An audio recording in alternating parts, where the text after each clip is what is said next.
All right, we are live. Looks like YouTube is running.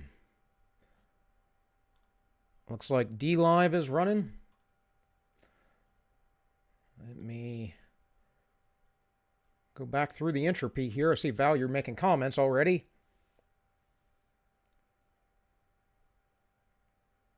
Don't even know if the stream's still going. Is that an old comment? Is that from before? Because it says I have 3 eyes over there. And I am definitely on D Live right now. Entropy right now. I think Entropy runs a little behind. And it's running through my YouTube. So I don't know why it's a little behind, but it is. And I'm running it through my YouTube instead of the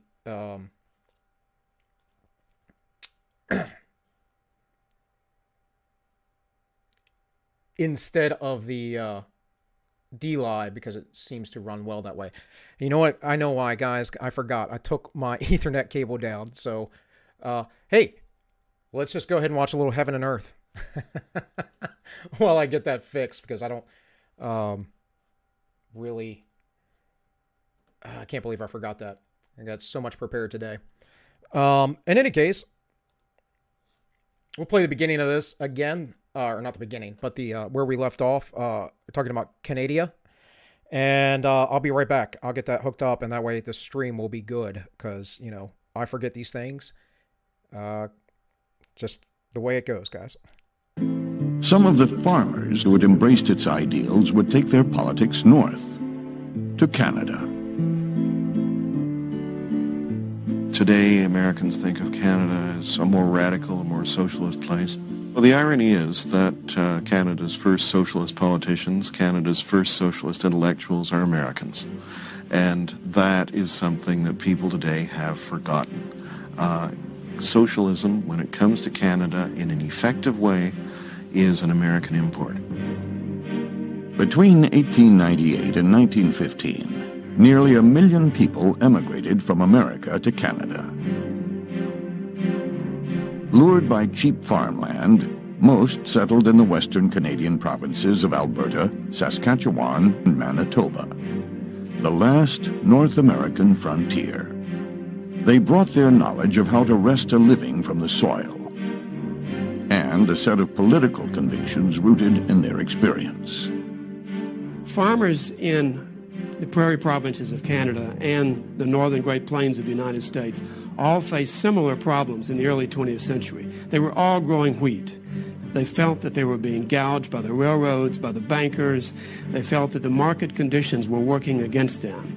Rather than seeing this in terms of impersonal market forces, they personalized it and viewed bankers, railroad men, lawyers as the enemy. The way you express your protest at the turn of the century is, hey, wait a minute, why don't we nationalize these things? And from that, as the institutions resist, you move fairly logically and pretty quickly towards radicalism. And they're radicalized in Canada in the same way, by the same people, in the same organizations as they are in the United States. But let me emphasize, these organizations start not in Canada, but in the United States. Every major U.S. farmers' organization would resurface in Canada in some form. By the 1920s, these organizations and their successors began to make their voices heard throughout the prairie provinces. They were very soon able to influence electoral politics in Manitoba, Saskatchewan, and Alberta simply by the power of their numbers. All right, guys. Sorry about that. You don't know about good, but it should be better. Yeah, no doubt. No doubt. I don't claim to be any good at this, guys. But yes, if that's a bar to hit, better would be better. Would it not? So it looks like everything is coming through well now. Appreciate you guys for showing up. Please remember to like, share, subscribe. Links are in the description. You can do that through Entropy, D-Live, or Subscribestar if you want to make a... aside from that, though, more importantly, share this, please. Tell your friends. shout it out there. I don't really show myself much except for right here. So if you guys want to throw me and you think I contribute something useful, you want to throw me to, some sort of internet forum or over on Don's server or on some D Live, whatever it might be.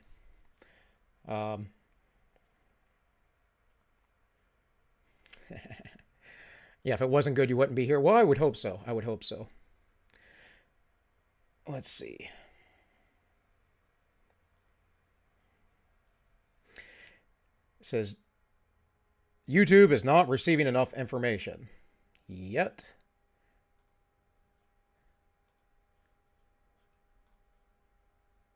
We seem to look good elsewhere. You guys will have to let me know. Like I said, I am still figuring this out. It is how it goes. So, all right, guys, I have all kinds of stuff today. I will get to, we will look more at heaven and earth if we have time, to where we left off at there. We are going to look at some news today because I think this is rather important in framing it. So I've kind of entitled these live streams right now as predictions from the past. Of course, I will change that eventually, but I figure I'll just stick with the theme for now. So I'm just going to number them as in a series. And they'll be, of course, if you guys don't know, on a playlist. They're on the live streams playlist for this channel because I don't have live streams ever until now, recently, right? And then the other thing is I will have a playlist for this particular kind of like series, if you would. Not that I'm doing a series per se, but I do like to... I do like to keep information categorized to some degree. And right now, what I'm presenting to you is information from history largely that predicts our current day situations or informs us of them in some manner or another. So the big news, of course, has been that the pipelines have gone down. So again, I will be getting back to Bastiat and the law and to Jefferson's original Constitution. But I'm going to talk a little bit about news, at least for this first 30 minutes or so. So we all know this, right? Cyber attack on U.S. are here to stay, Biden official warns. And of course, I talked about these attacks Monday in the potential link or connection to the cyber Polygon event. Now, again, I'm not saying it's a speculation. I'm not saying that this is what happened. I find it quite curious, quite suspect, though, that they would have these events and we've had almost no major cyber attacks in so long. And then they would have these events and all of a sudden it comes up within 2 or 3 months after the event. And we've seen this as well with the Event 201. Actually, the reality that we know is that while Event 201 was going on, there were already coronavirus cases around in August, September, October. So it already had sort of been around. So again, I'm not saying that they planned this or did this, but it is in line with the goals of the globalists. And there are reasons for it. Part of it is 100% their environmental agenda. But behind that environmental agenda, we have to understand is an agenda of power and control, an agenda of manipulation, and an agenda to keep the Ponzi scheme of the monetary system which we run afloat. So this is from The Independent. This is from Forbes. Just so you know, if you haven't seen these headlines, Biden said they are here to stay. Meaning, we're not really going to do anything about it, and yada, yada, yada. Now, recall all of the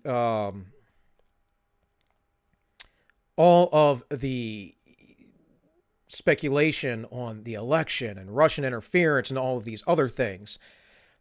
I can't recall who said this that I watched a while back, but it is a pretty poignant point that if they did that, and now they're attacking our oil lines, should we not be in some sort of intense conflict with Russia right now?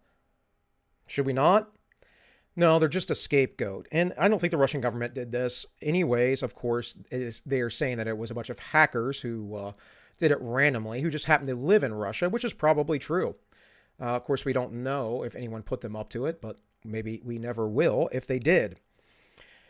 So here we have no issues with fuel supply yet after cyber attack on Colonial Pipeline, White House says. Yet there were massive rushes on the on gasoline in many of the states affected.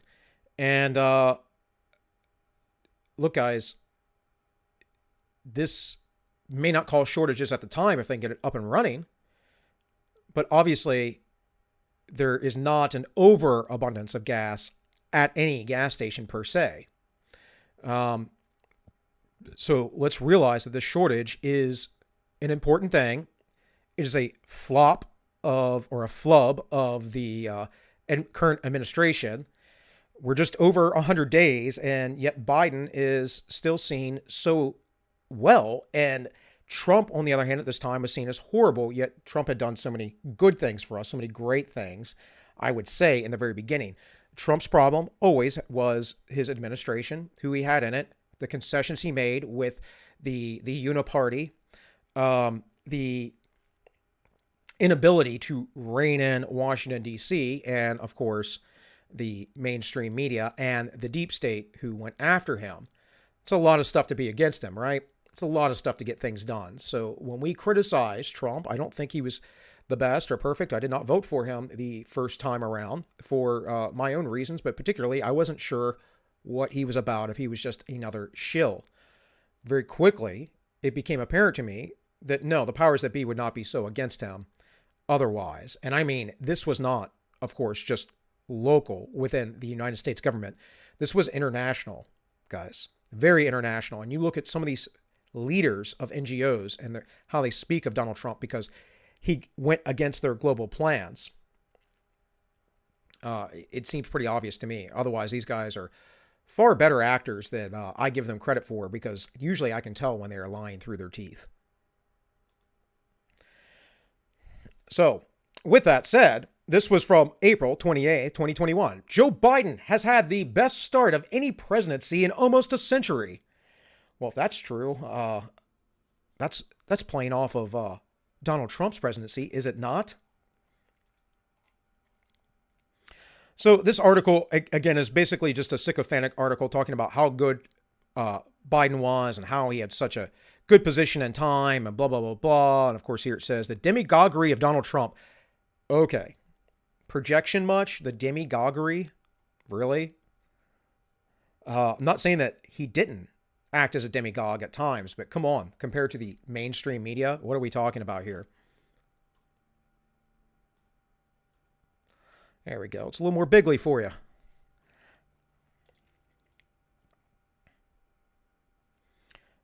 It says lackluster in his counter opposite of his work and president thus far, many observers are crediting the Democrat with the most successful opening act of any presidency since Franklin Delano Roosevelt's first 100 days in 1933.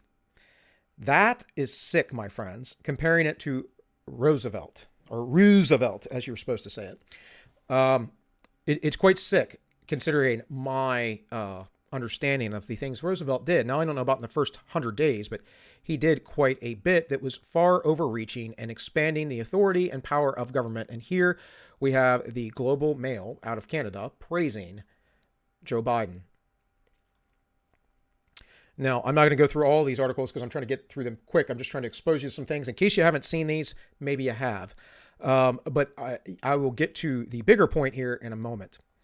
Here it says, Biden has a shot to be one of America's greatest presidents, but don't expect too much in his first 100 days, experts say. That was December 17, 2020. So don't expect a lot to be done in his first 100 days. Well, we actually saw a lot done via executive action, more executive orders than pretty much anyone ever. And then we saw basically the reversal with those executive orders of everything that Trump had put into place. We've seen a catastrophe at the border.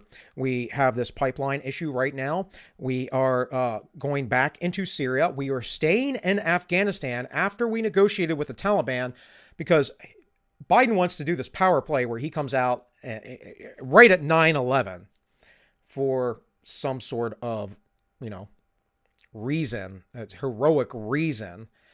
Now, I don't care what the date is, but the Taliban might.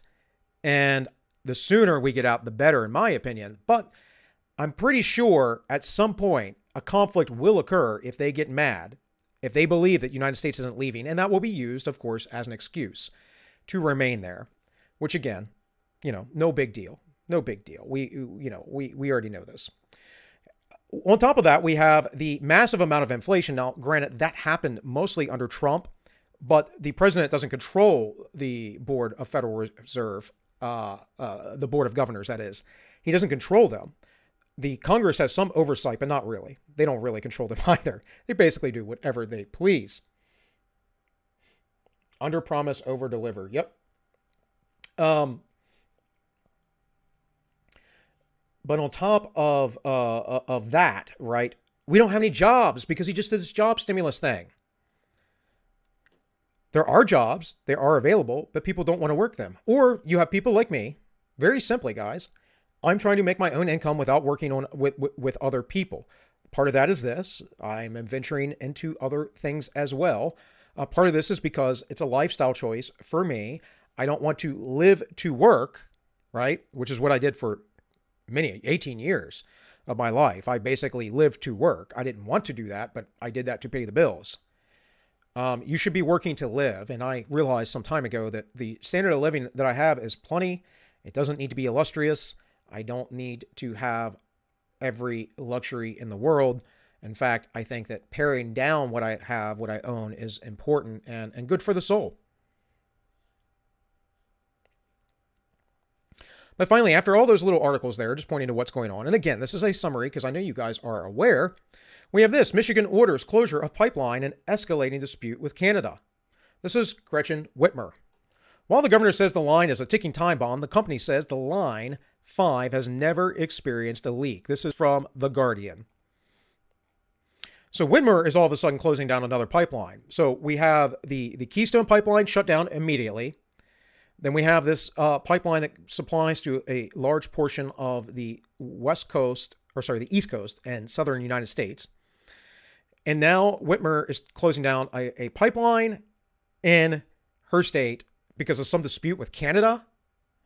Canada? Really? Canada? Now, again, we could speculate why this is, but,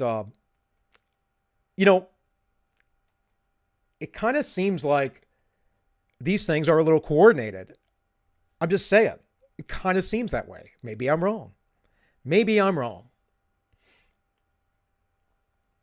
Let's see here. Well, at least I still got 3 viewers over on Entropy, it looks like.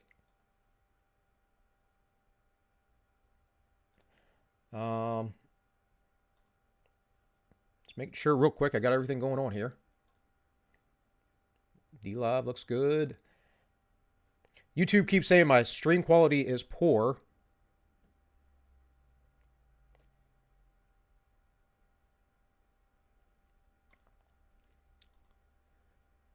So, I don't know, guys.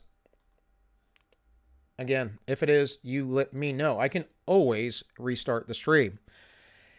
In any case, so we have these things going on, and it just, all of this reminded me, of course, of predictions that I made myself about what the Biden administration would be.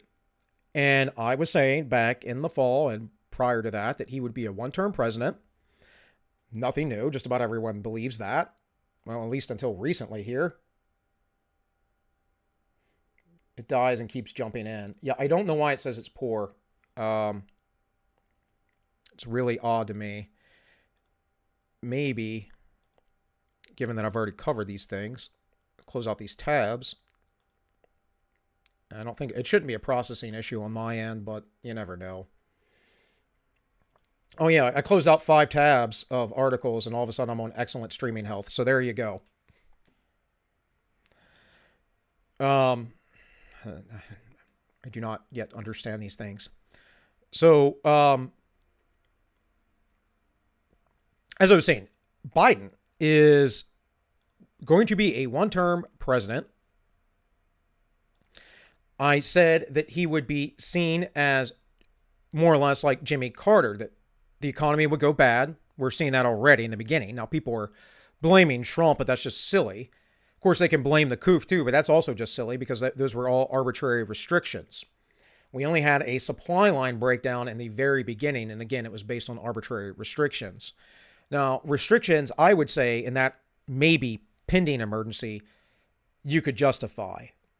In retrospect, for myself, never again. Never again will I say, okay, I can see this, having the experience that I had, that these people want to get things straight.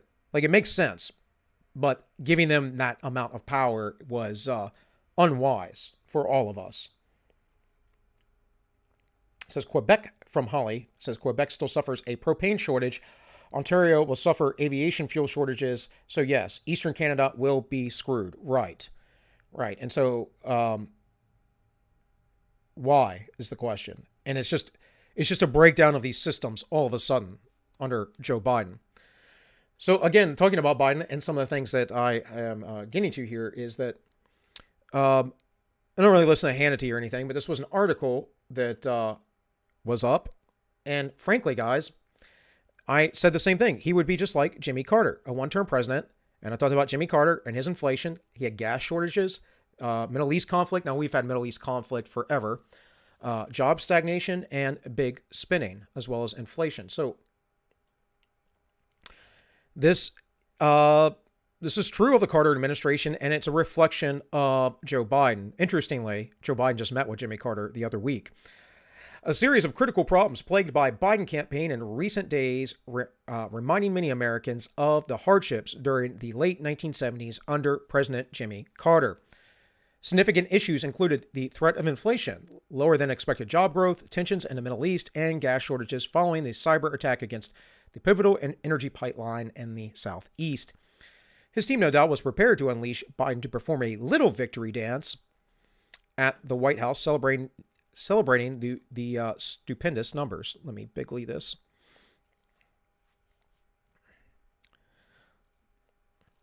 But the show had to be hastily revamped when the actual tally came in nearly 750,000 jobs lower than expected. And unemployment unexpectedly rose by 6.1%. Today, there is more evidence our economy is moving in the right direction, Biden said. This is progress. This is the treatment of our new strategy. He said, if we've got work to do, to state the obvious, we have work to do. U.S. Customs and Border Protection revealed Tuesday that migrant encounters jumped yet again this past April, over 178,000 in all, nearly a tenfold increase from 2020 and still above levels seen in the 2019 surge at the Mexico border. So I'm not going to read. Hey, Val, what's going on? Did you message over an entropy earlier, Val, or was that... Yeah, because I was confused about that. I didn't have a stream up yet, and I saw there were messages in there all of a sudden. Anyways, this is, again, just a little article from Sean Hannity, but he's not the only one. Republicans attack Biden as another Jimmy Carter over gas prices. Well, why wouldn't they? He's cutting off the pipelines. Now, this is more complicated than just gas. There's a whole environmental agenda here. And part of that goes to this stuff right here.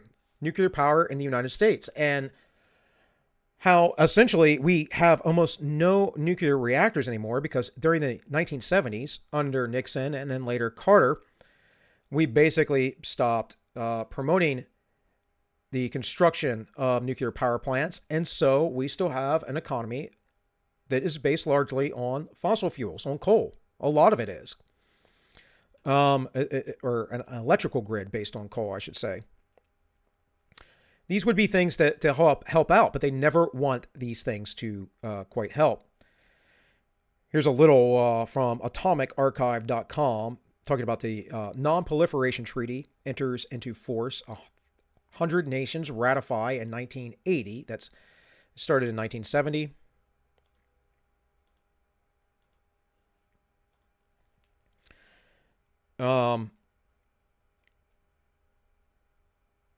It says here the first Poseidon submarine launched ballistic missiles are introduced to the U.S. So this is what got caught up in the use of nuclear power was the nuclear arms race, right? Most of you understand this, I would assume. Most of you know the basic history of this, and that's all we're really going to cover here. There's some agreements here. India sets off a low-yield device, yada, yada, yada. And they start banning nuclear testing, the thresholds, all that stuff. And of course, this ramped up under Reagan. But as this was going on, environmentalists were also going after nuclear power plants. And part of that was here in 1979 with the 3 Mile Island incident in Harrisburg, Pennsylvania. And even though it wasn't that bad of an incident in reality, it basically stopped the halt of expansion of nuclear energy in the United States. Here is another article. Again, I'm not going to go through this whole thing because I have other stuff I want to get to. But again, if you want to educate yourself, this is from Stanford University. This is America Anti-Nuclear Activism in the 1970s. And again, this is important to understand because we are kind of repeating that counterculture that rose up in the mid-60s and the early 70s. We're kind of repeating these things. And so that rose up here about a decade ago in the United States. And so the aftermath of that, the influence of that are about to come through. That needs to be understood. It needs to be understood for any predictions of the future. I'm hoping that with all of these things going on, even though it hasn't even been 6 months yet, that as I have predicted, Biden will be a one-term president and a Republican will get in. Not because I am investing a lot into the federal government, but because it will slow down the persecution of the people who are on the right or traditionals or libertarians or classical liberals or whatever you are that is right of Mao. I'm hoping that it will slow that down if that is the case. If not, we are all going to be in not a good place in 4 years. Now, there is a chance that Trump could come back. It's going to be a big old, show again. It's going to be a big old, Nazi nonsense and insurrections and everything else. But this is also why I've stated maybe Ron DeSantis would be a better choice. Again, I don't know if it even matters because of, the rigors, right? Here we have Born in the USA, How America Created Iran's Nuclear Program. This is interesting. I'm going to read this because I'm going to get into some other things that were going on in the 70s, aside from gas shortages. That's pretty obvious, but the inflation. I do want to read this, though, because this is typical of the United States. We create our own issues. We create our own problems. The inflation that we have, problem we created. The exporting of jobs and the importing of goods is a problem that we created to prop up that system. And much like the ongoing threat that we call about on Iran and their nuclear programs, we created Iran. It's the reality. This was another thing that happened during the Carter administration, if you do not recall, is the Iranian hostage situation, where, 100 or so American college students were held hostage for over a year, and there was a failed mission to rescue them, yada, yada, yada. It did not look good for him.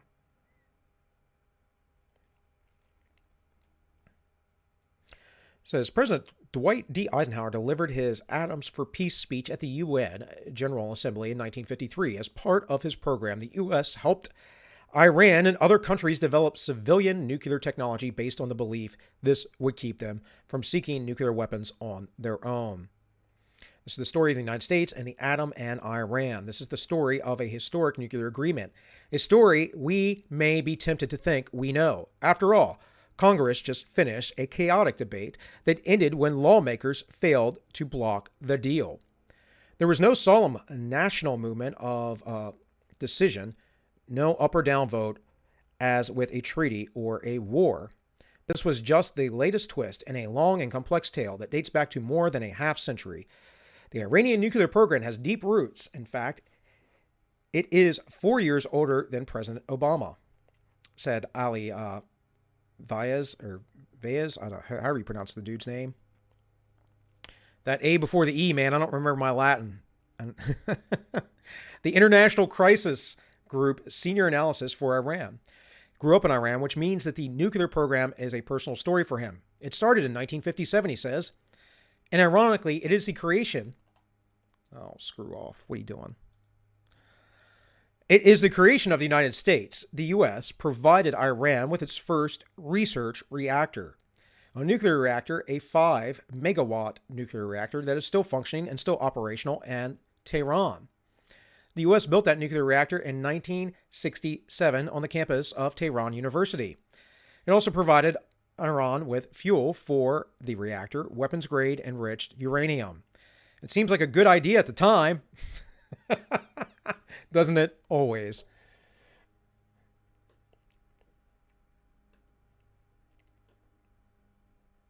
It says, Dollhawk says, we have nuke protesters in my hometown, but they also are the only nuclear weapon assembly disassembly facility in the country. Well, there you go. Oh, well, hey there, Val, for $5. I appreciate it. Yes, Entropy sent me a notification saying now live, then locked down at the same time and not realized at the same time and realized not yet. Yeah, I don't know what these things are doing, but appreciate you guys being over on the different platforms. And Val, thank you for the donations. I know not everyone can donate, and I know you are a generous person, and so that is appreciated. And I do encourage anybody, if you have creators that you really like, support them, because no, for me this is different because it's a kind of different venture. It doesn't matter what I'm making, I'm always going to do it, or as long as I can, at least. I'm going to be doing it because I feel like there are new voices that need to be brought about. There are people that are talking about changing things and, of course, isolating and getting away from the craziness. The system is going to have to break down. So there are some of us on this page. A lot of the older YouTubers, some of the bigger YouTubers now that have been around for a while, who kind of talk in this sphere, are all over the place on this. Some of them are still talking about the federal government and how the federal government is going to save us and we need to do this, this, and that. Some of them are talking about Q. I don't know why. They're dumb. They could have figured that out like a year ago that was a LARP or a PSYOP, whatever it was. But I see most of them just talking kind of typical mainstream stuff. They talk about the persecutions and all, and that's fine. That helps wake up the normies. We need them. I'm not against any of those folks. We fight way too much amongst ourselves about petty, stupid things, and I don't see it as beneficial to anyone unless you like being divided and then hunted down and imprisoned because of your political beliefs.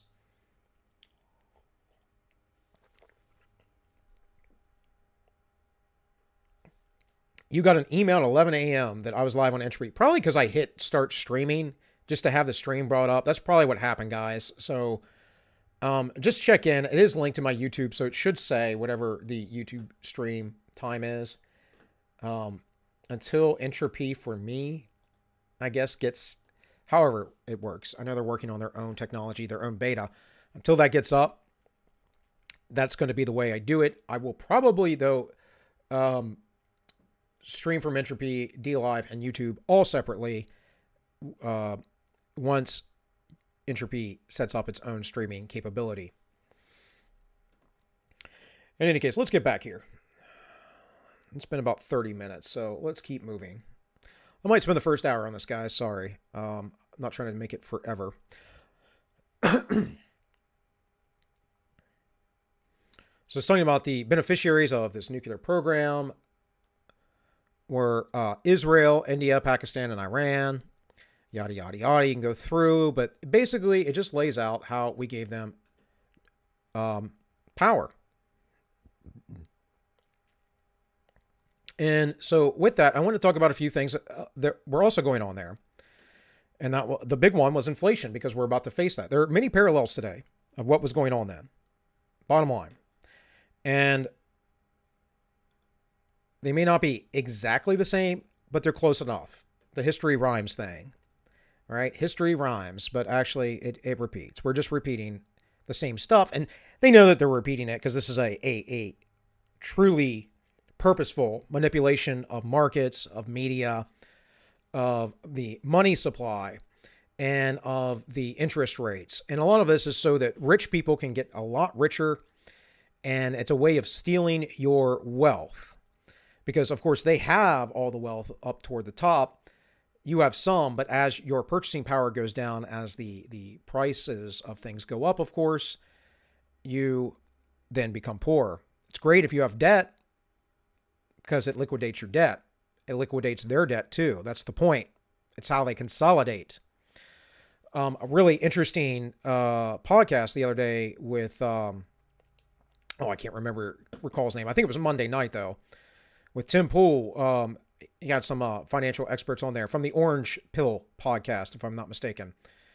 And they talked about how this system works. Now, to his mind, to Max Kaiser, now that I recall his name, to his mind, all of this is a matter of markets and people enriching themselves. I think that's a lot of it too. I think that there is a cabal of people as well who are doing this purposefully, though, to gain more power. Two things could be true at the same time. Not everyone involved in this system is there to gain power. Now, wealth is a form of power, but I mean like to directly dictate how we act here in the United States or around the globe. So here it says, it's the 1970s. The stock market is a mess. It has lost nearly 50% in over a 20-month period. And for close to a decade, few people want anything to do with stocks. Economic growth is weak, which results in unemployment and eventually reaches double digits. The easy money policies of the American Central Bank, designed to generate full employment by the 1970s, also resulted in high inflation. You think? What did we do? Well, in 1970, Nixon took us off the Bretton Woods standard, and then he opened up China the year after that. Why do you think inflation went up so high? We quit having a gold exchange standard. It was just a foreign exchange standard, but still, it was something. It was some sort of commodity. Now we're on the petrodollar. That's some sort of commodity, but we're not fully tied into it, right? It's just that other nations are supposed to trade for that, or within that, the petrodollar. Kind of keeps us balanced, but the big thing is that we're pumping money overseas constantly, so the inflation doesn't hit here in the U.S. It just goes overseas. It spreads out the wealth.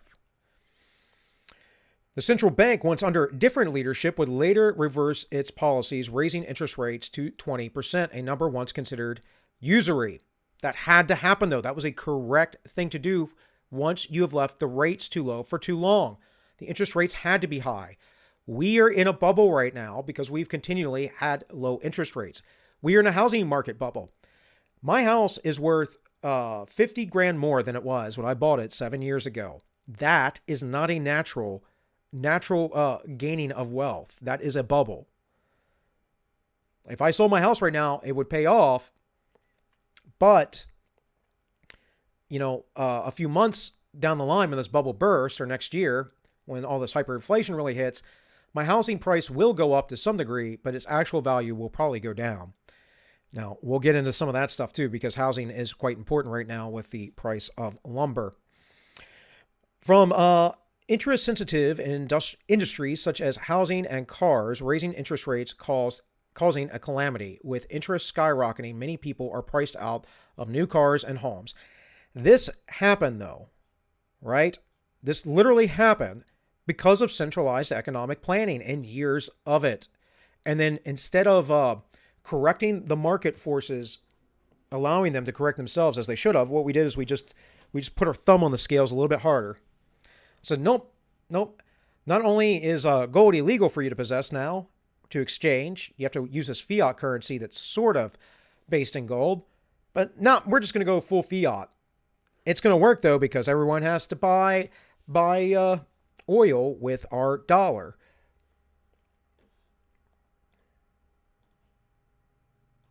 And that cannot be a long-term strategy, folks. And here, interest rate casualties. This is the gruesome story of the great inflation of the 1970s, which began in late 1972, 2 years after we left Bretton Woods. This is, again, why I'm telling you that all the money they just printed this past year, 25 Well, it was 66% of all the money supply ever printed since Bretton Woods. So I've heard different statistics, 25%, whatever, but the from what I've seen from my own eyes, 66%. So in any case, what do you think that's going to be next year? Do you think that's going to affect us at all? Before, a lot of this was just digital and it was with foreign currencies. They're actually printing hard money. They were printing hard money. And there were articles from the Federal Reserve and the Board of Governors talking about how they want inflation because rising prices is good for the consumer. The gaslighting, folks, is unreal. The great inflation was blamed on oil prices, currency speculators, greedy businessmen, and avarice union leaders. However, it is clear that monetary policy, which financed massive budget deficits and were supported by political leaders, were the cause. This mess was a proof of what Milton Friedman said in his book, Money, Mischief, Episodes and Monetary History.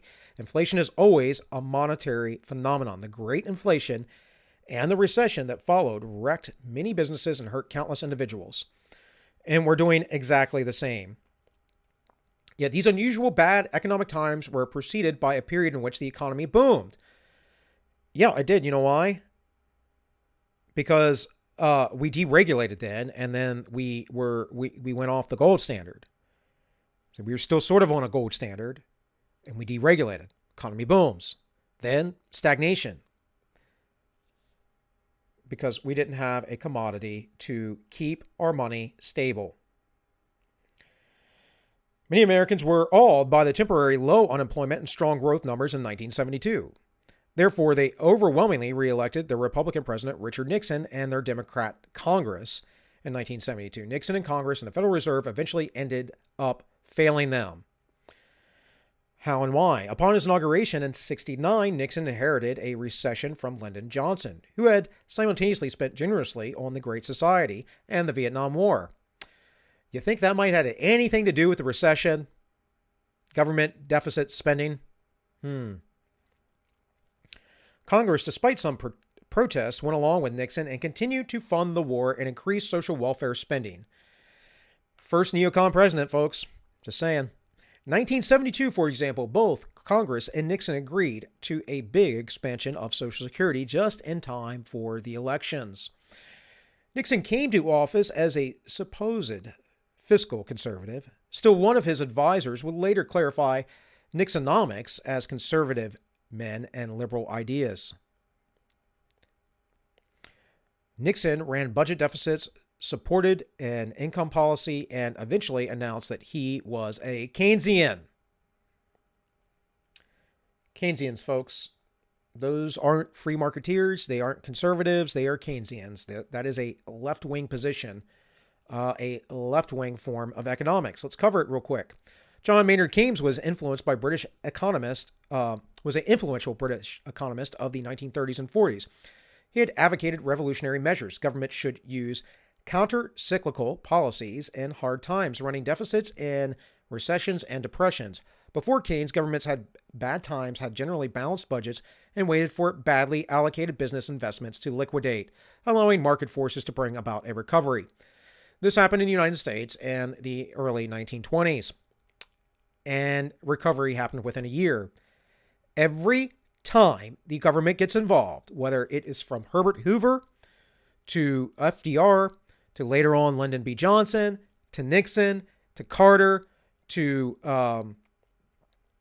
the bailouts under Bush, whatever happened, whatever other bailouts under Obama, etc., etc.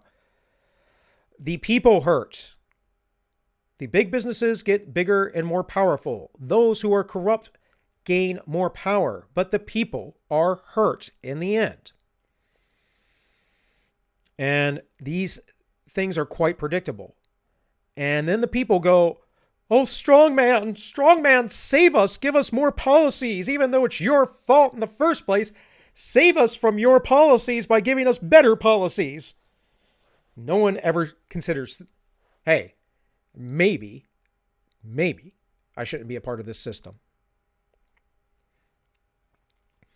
Nixon's other economic about-face was imposing wage and price controls in 1971. By the way, folks, purely and totally a left-wing mentality.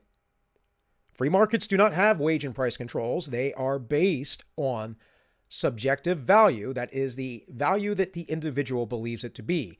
You could go into a marketplace of any sort and haggle, even still today. Now, a lot of people won't haggle with you, but you can do it. They might set a price, but you'll be surprised that often you can get the price lowered. This is expected in the car dealership business, but not in many other businesses. Again, they seem to work during the following election year.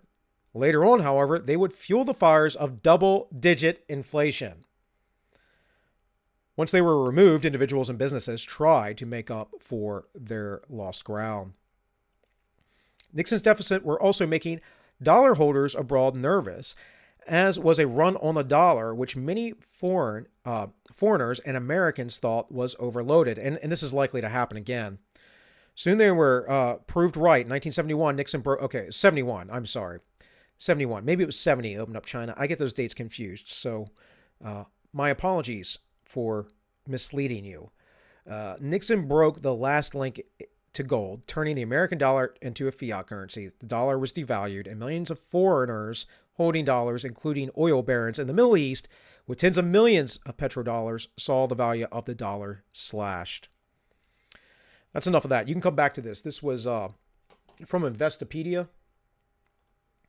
I'm really doing this, guys, trying to jump through these for the sake of time, by the way. Hey, Shelly, no worries. Late is better than never, right? And you can always go back and rewatch. Besides, I had a little bit of a rough start because I forgot my Ethernet cable again. That won't be a problem tonight on the Ends Justify the Memes, nor will it be a problem the rest of the week. I had unplugged it the other day because I knew I wasn't going to stream yesterday, and otherwise I got to have this cord hanging down from my bedroom downstairs to my router and everything else. So, yeah. So a little groovy history. What caused the great inflation of the 1970s? In the early 1970s, stock market slumped, unemployment rose. The United States found itself suffering from an inflation crisis, also known as the Great Inflation, that lasted a decade. Get ready, guys. Get ready. Buy your stuff now while you have purchasing power. I'm not huge into crypto, but we're going to talk about that in a minute. Get your crypto if you want. Get whatever you want. Me, water, food, ammo. There are a number of other commodities you could have for certain than just that. Batteries, guys. Batteries are hugely important. But I wouldn't rely on money, on the fiat currency, on paper. The greenbacks are valueless. The cause for the great inflation of the 1970s has been analyzed and debated ever since. There's nothing to really debate about. There were multiple factors that I just covered, and policies that we keep doing and we continue to do throughout the history of the United States in the 20th and 21st centuries, and they're bad policy for the people. They are great policy for the ultra-elite and rich, though. And certainly at the time, there was no shortage of finger-pointing. The rich were too greedy. The unions wanted too much money. The Arab oil-producing nations screwed the U.S. Nixon blew it. The Federal Reserve blew it. The economic policy was wrong. The last theory is a popular one. Wharton professor Jeremy Siegel summed it up as the greatest failure of American macroeconomic policy in the post-war period. Aha, post-war period. Important. Frame it that way, because if you talk about anything pre-war period, you're talking about a different America. Even under FDR, it was a different America, folks. It was a different America. Now, that being said, FDR was trying to change America into a global power for certain. Americans were very reticent at the time to get involved in war. Once Pearl Harbor happened, though, everything was on. And the reality of this is, guys, is that these are plans that many of folks had, and you can read about this stuff. I will bring it up eventually. on here and cover some of this stuff. But these are plans that folks had for a long time. I've talked about it before with H.G. Wells, for instance. All of the progressives of the era believed in building a one world government. H.G. Wells called it the New World Order, and he also called it the Open Conspiracy in two of his books. There were many people that wrote about this, though. George Bernard Shaw and others, most of them eugenicists as well.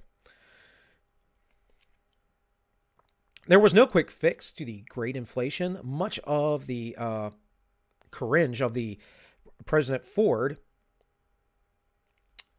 or chagrin, I said cringe, whatever I said, chagrin, not cringe. Ford tried to will Americans out of inflation with pep talks, da-da-da-da. Nixon pressured the Fed to lower interest rates. Well, yeah, that always brings about this thing. So again, you can go read this. I'm not going to focus on it because I've been covering it long enough. I wanted to just bring it to light. What else do I have? We'll probably not go over it all. The great inflation of the 1970s. Perhaps we will talk about that tomorrow and see what the Federal Reserve Board has to say about it. Okay. And then here is the oil crisis of the 70s. We all know about that, I'm sure.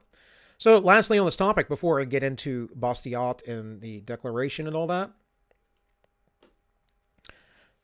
why Bitcoin could rocket to $500,000 price within 5 years. Should have brought some coffee with me, guys. Get that head more clear. So again, not going to read this whole thing, but just going to highlight a few things real quick. The Bitcoin price nudged 75,000 per Bitcoin in April before falling back slightly. No big deal. He's saying it could soar up to $2,500,000. That is $250,000 in the next 5 years. And we can look at why that might be. I'm going to explain that to you.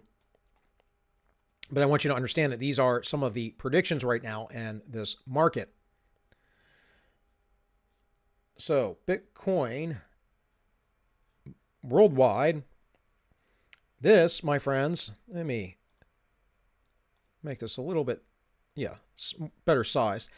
This, my friends, is the rise of Bitcoin after the inception of it. So, 2011. Bitcoin's linear price was 7 cents. And it dropped a little bit, went up, dropped a little bit, went up, dropped a little bit, went up. Keeps going up. This looks really stable compared to that 7 cents. And then suddenly, boom.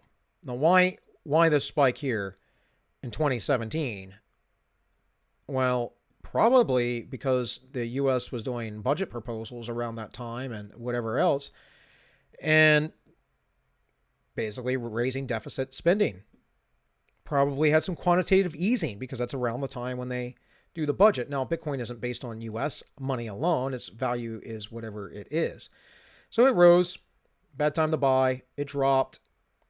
And then here, of course, ever since the coup, it has rose. It's dropped a little bit. Well, why is that? Because this is a true reflection, as Max Kaiser was saying on Tim Pool's podcast, and I think he's absolutely right. This is a true reflection of our inflation.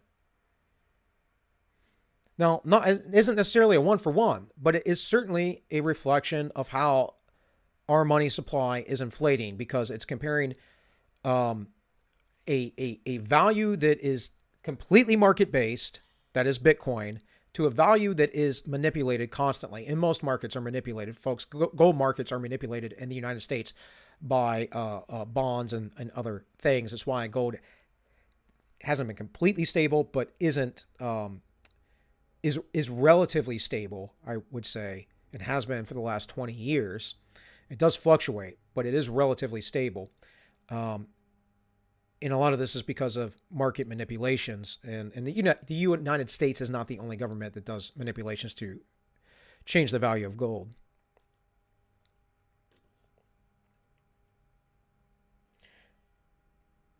WTF 1971? Yeah, well, 71. I don't know about that year. I wasn't around for a decade until a decade later. So, um, but yeah, people were very much into big government at the time. You know, that's kind of, by that point, by the 1970s, that mentality was there. Right before that, it wasn't. That's why when Reagan came about, he had to go about saying, hey, you know, the government has promised us all these things and it hasn't delivered. And I'm driving around the country and I'm seeing a lot of bad stuff. Maybe it's time for government to get out of the way. Even Kennedy said that, right? To some degree, he said, don't get me wrong, Kennedy was rather progressive.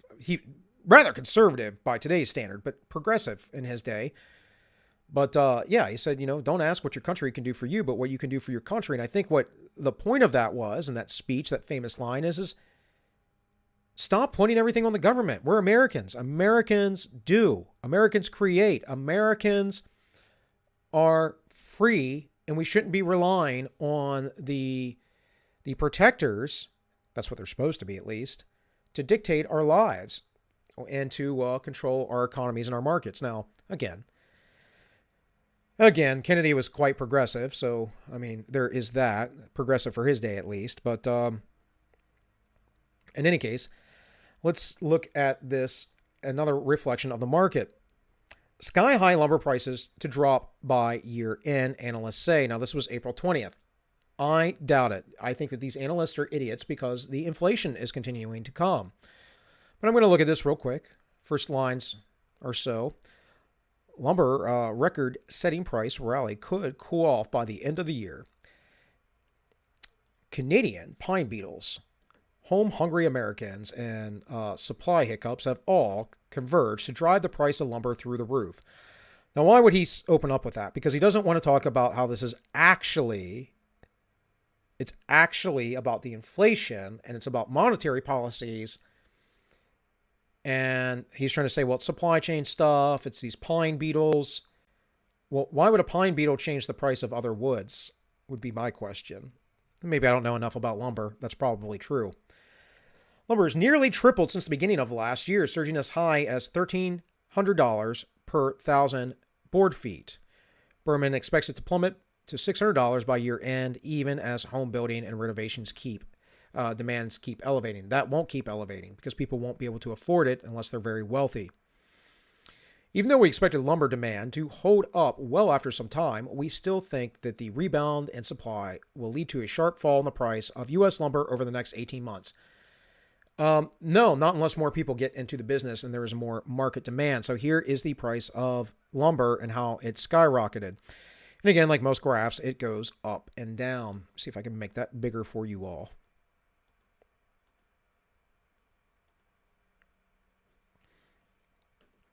Well, get down one more.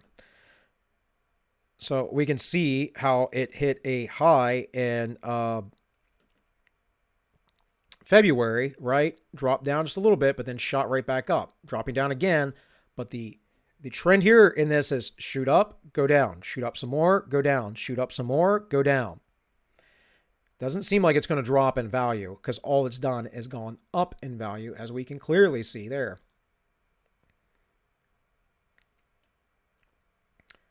This is from the consumer index, right? I believe the consumer price index, which is a farce, by the way, folks. If you don't know, like, the judgments from the consumer price index of inflation are grossly underestimated. It is much larger. But this is lumber from the 1950s. We can see relatively stable. To the 70s, went up a little bit comparatively. Mid-70s, when all that inflation and stuff started hitting. Continues to rise, and just continues to rise over the years. It never drops down. At any point, does this ever drop down below 1970s level? That should tell you about inflation, because the technology to get lumber and to ship it and the logistics of it and all that should actually be more simplified and streamlined with today's technology. I mean, I would assume this, maybe the processing isn't that much different from back in the day, back in the 70s, but generally speaking, those processing things get more efficient over time. And we're not in any shortage of wood, despite what the lefties would tell you. We're just not.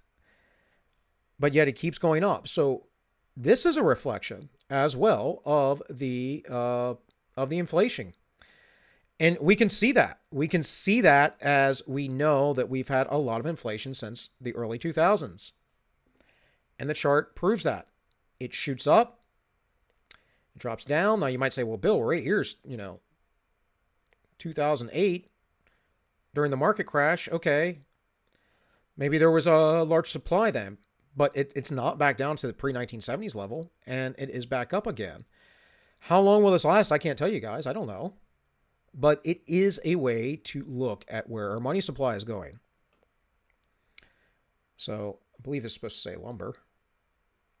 Lumber prices hit a record high after soaring more than 250% in the past year, from Market Insider.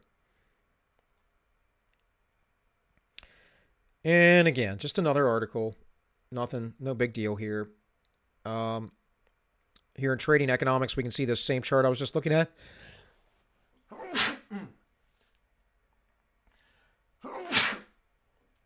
Excuse me, guys. So this is comparable. This is going to go up, and it dropped back down and back up. And again, you can see this. So what is the point to all of my ramblings? Well, my point is that, much like I said and some other people said, Biden is just running the Carter administration part deux. Part deux. And that's really no joke, guys. We're entering into a time period that we've had before. What happened was, fortunately, America was not as far left, as far gone as we are today. And we have to understand that Reaganism could kind of bring back some spirit of that, and also the idea that we were going to have a conflict with Russia. That was still very heavy in people's minds. And despite whatever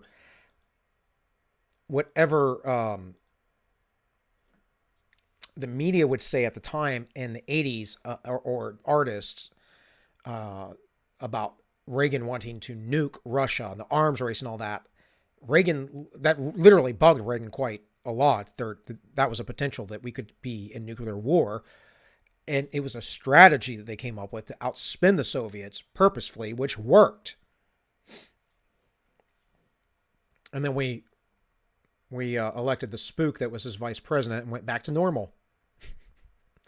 And I'm not saying he was the best president ever, Reagan or anything like that, but he certainly had a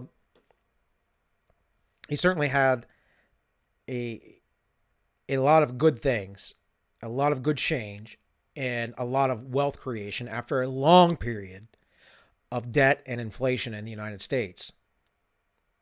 Now, Clinton kind of balanced the budget, but that didn't last long. And we had a dot-com bubble.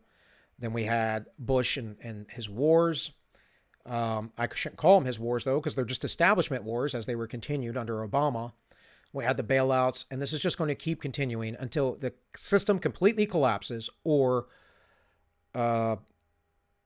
they've completely enslaved society. Now, Max Kaiser was saying, when I watched him the other day, that once people are paying about 40% of their household income to food, they start to revolt and get violent. And we don't want to be caught up in that. Maybe you do. Maybe you want to fight. I don't know.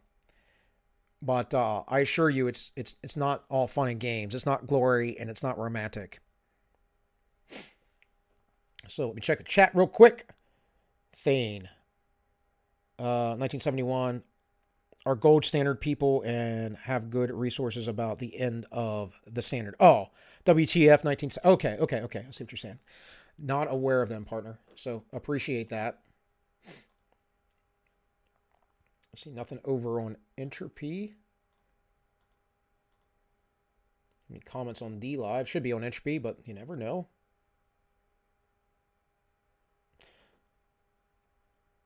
Did I just get a follower? It looks like I just got a follower over there. Appreciate that, partner.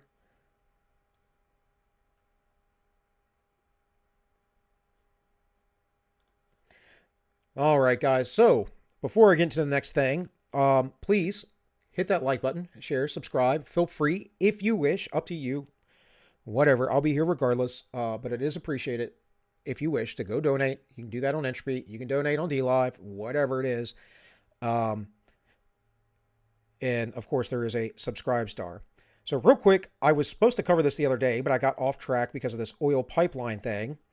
And again, I wanted to bring up today all these many parallels that are going on with the 1970s and how these economic policies are pretty much the same. Now, we do have something quite different today in the United States that we didn't quite have in the 1970s, and that is a very, very, very powerful network of NGOs.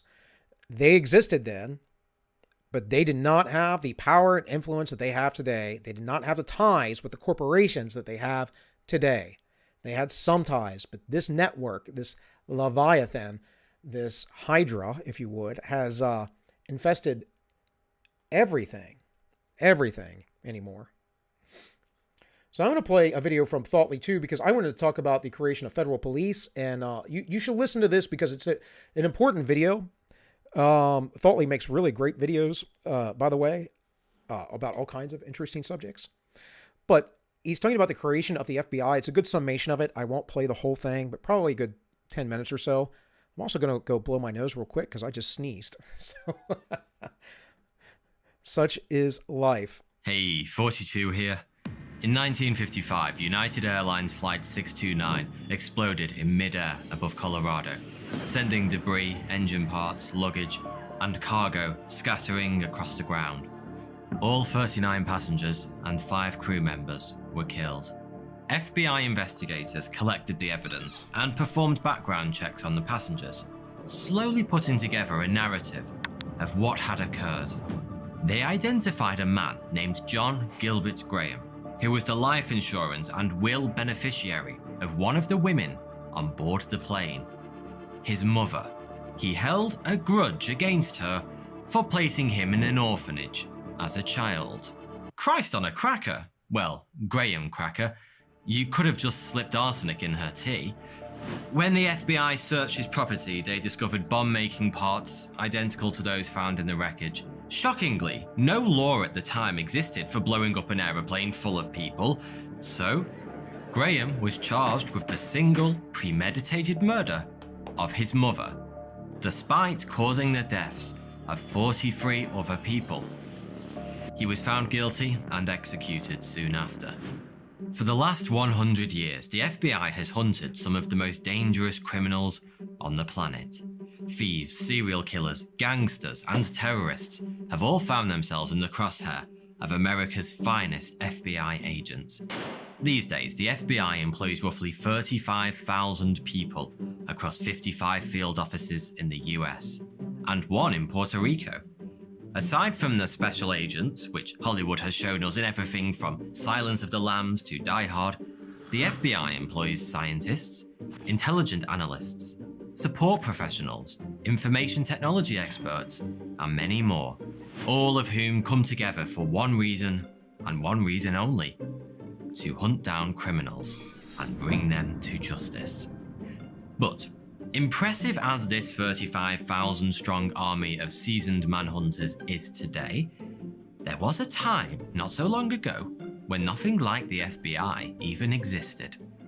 In 1908, Attorney General Charles Bonaparte met President Theodore Roosevelt at a civil service reform meeting in Baltimore, in what was a very different USA to the one we know today. Now, I need not remind you all, but I will. Teddy Roosevelt was a progressive. He was, at best, a moderate Republican at the time. He was very much a progressive, though. He inherited his office as president after the, I can't remember his name. His predecessor was assassinated. And actually, Roosevelt was there was an assassination attempt on him. The bullet got lodged in a book in his chest or something like that. I forget what it was, but he actually punched like the guy out or something. Maybe he didn't punch the guy out. I think the crowd did, and he said, "Oh, that's it, boys. Don't beat him up too bad." And then he went on and gave some speech. So, impressive fellow as far as his toughness, for sure, but very much into the idea of the government leading the nation more and having more power and regulating business more. Thank you, Holly, for letting me know. I just wanted to make sure that sound was good because I have my volume quite low. Stations like the railroad had helped the rapid spread of people throughout the country during the 19th century, supporting a population explosion. And it wasn't only the nation's cities that were mushrooming, the crime rate was too. But at the time, there was almost no way to enforce the law on such a grand scale, with most police forces focusing at the community or sometimes state level. At that meeting in Baltimore, President Roosevelt instructed Charles Bonaparte, who bore a striking resemblance to Poirot and was, randomly enough, the great-nephew of French General and Emperor Napoleon Bonaparte, to change all of that. As progressives, the two men were united by their politics and the belief that ability, rather than political connections, should be the deciding factor in the recruitment of law enforcement personnel. Such was their dedication to the ideal of a true meritocracy, that after Roosevelt boasted he had dished out border patrol jobs to candidates with the best marksmanship rather than the most influential mates, Bonaparte responded, jokingly I hope, by suggesting Roosevelt should instead have had his candidates shoot at each other and given the jobs to the survivors. Under Roosevelt's authority, on the 26th of July 1908, Bonaparte formed a corps of special agents that would soon be known as the Bureau of Investigation. Led by Chief Examiner Stanley Finch, the Bureau's first ever director, this team of just 34 people were the pioneers of what would go on to become the FBI we know today. Now, this should be a lesson to you all about the nature of power and expansion of power, because in just over 100 years, this organization that started off by the whims of the president, and interestingly enough, the grandson or great-grandson of Napoleon, interestingly enough, started this organization with only 34 men. And you're going to see here as I continue to play this, how little involvement they had in most laws. But like most things with good intentions, they often get out of hand when we do not restrain them. And I would say that there is no federal authority whatsoever for the federal government to have police. There really isn't. We could talk about, how to regulate interstate commerce with that and everything else, but the reality is, guys, this is an unconstitutional agency, and the progressives simply just did not care. And really, if this was to be challenged in court, the courts wouldn't really care either. They're just going to say, well, it's an extension of the executive branch trying to enact the law, to execute the law. This might not sound like much, but back in 1908, creating an operation like this in America was controversial. Much like today, the US was pretty big on its freedoms, and many people didn't like the idea of an oppressive government ruling across state lines. How things have changed, right? But this was the way. People were anti-war back then. They were not necessarily anti-police as much as anti-big, intrusive, authoritarian government. So, introducing an agency of law enforcement experts with a remit to do exactly that wasn't met with cheers and applause, and many citizens weren't cooperative with investigations. In those early days, the Bureau of Investigation primarily spent its time dealing with civil rights cases, including antitrust, land fraud, banking fraud, copyright violations, and forced labor, as well as the odd national security threat. Now, again, most of those things, that sounds legit, does it not? That sounds like that, hey, maybe we need these things. I think it would have been a better choice to empower the states to do that and have the states work directly with the federal government. But this was the time period, very specifically, after the Civil War, that the Republicans who controlled the federal government, that controlled the Reconstruction efforts. The Republicans controlled everything except for more or less in the South. And once we got into that progressive era under Teddy, the Democrats started winning and winning and winning and winning. And we went through this progressive, deep nanny state. And of course, as we did that, they figured out how to manipulate the black former slave vote and everything else, as they still do today. They are very good at divide and conquer type tactics. Now, I'm not saying that the people that lived 100 years ago are thinking exactly as the people who live today. I'm not saying that at all. But they do have philosophies grounded in the same principles, the metaphysical principles, that is, the first principles. And it's something like this. They're elitist. They know what's right. They get to dictate to you how you live because you're too stupid to know how to live by yourself, how to basically go about your life. Just like Mayor Bloomberg said, oh, we got to charge extra money for sin taxes, basically, smokes, for fast food, for cokes, whatever else. If we don't tax poor people, they'll spend their money stupidly. He just outright said it. But that is that's a statement that they all hold. And I know they all hold it because I know people who are nowhere near DC as far as influence, or nowhere near big corporations as far as influence, but they're lefties and they think the same way. And not only, a lot of them are working in local governments in some capacity or another. And that is the way. It's always the way. Hey, well, the government knows best. They can figure it out. The government might have some wisdom if we have wise leaders, but we don't. We don't have wise leaders. We just have a bunch of people who are there to line their pockets and to basically bolster up their agendas of one world government and create a communistic, fascistic state, however you want to put it. Some form of tyranny that involves debt slavery. If this weren't so, then we wouldn't be doing it for the last 100 some odd years now, would we? But when it was asked to take the investigative lead on the newly passed Mann Act, also known as the White Slave Traffic Act, its power and influence began to grow. Which was lucky, because the coming years were going to present the young agency with one hell of a challenge. In many ways, the Bureau was formed at just the right time. In 1908, a 9-year-old kid by the name of Alfonso Capone was already making a name for himself on the streets of Brooklyn. John Dillinger, just 5 at the time, was living his best life on his parents' farm in Indiana, and Dillinger's future partner in crime, literally, Lester Joseph Gillis, though you probably know him by his nickname, Babyface Nelson, would be born within the year. Thanks, in no small part, to that motley crew, 1921 to 1933 were years so rife with gangsters and flagrant disregard for prohibition, which had kicked in 1920, that they're often called the lawless years. And although the Bureau had swollen to some 300 agents, mind you, the lawless years created by the progressives who push the anti-alcohol law.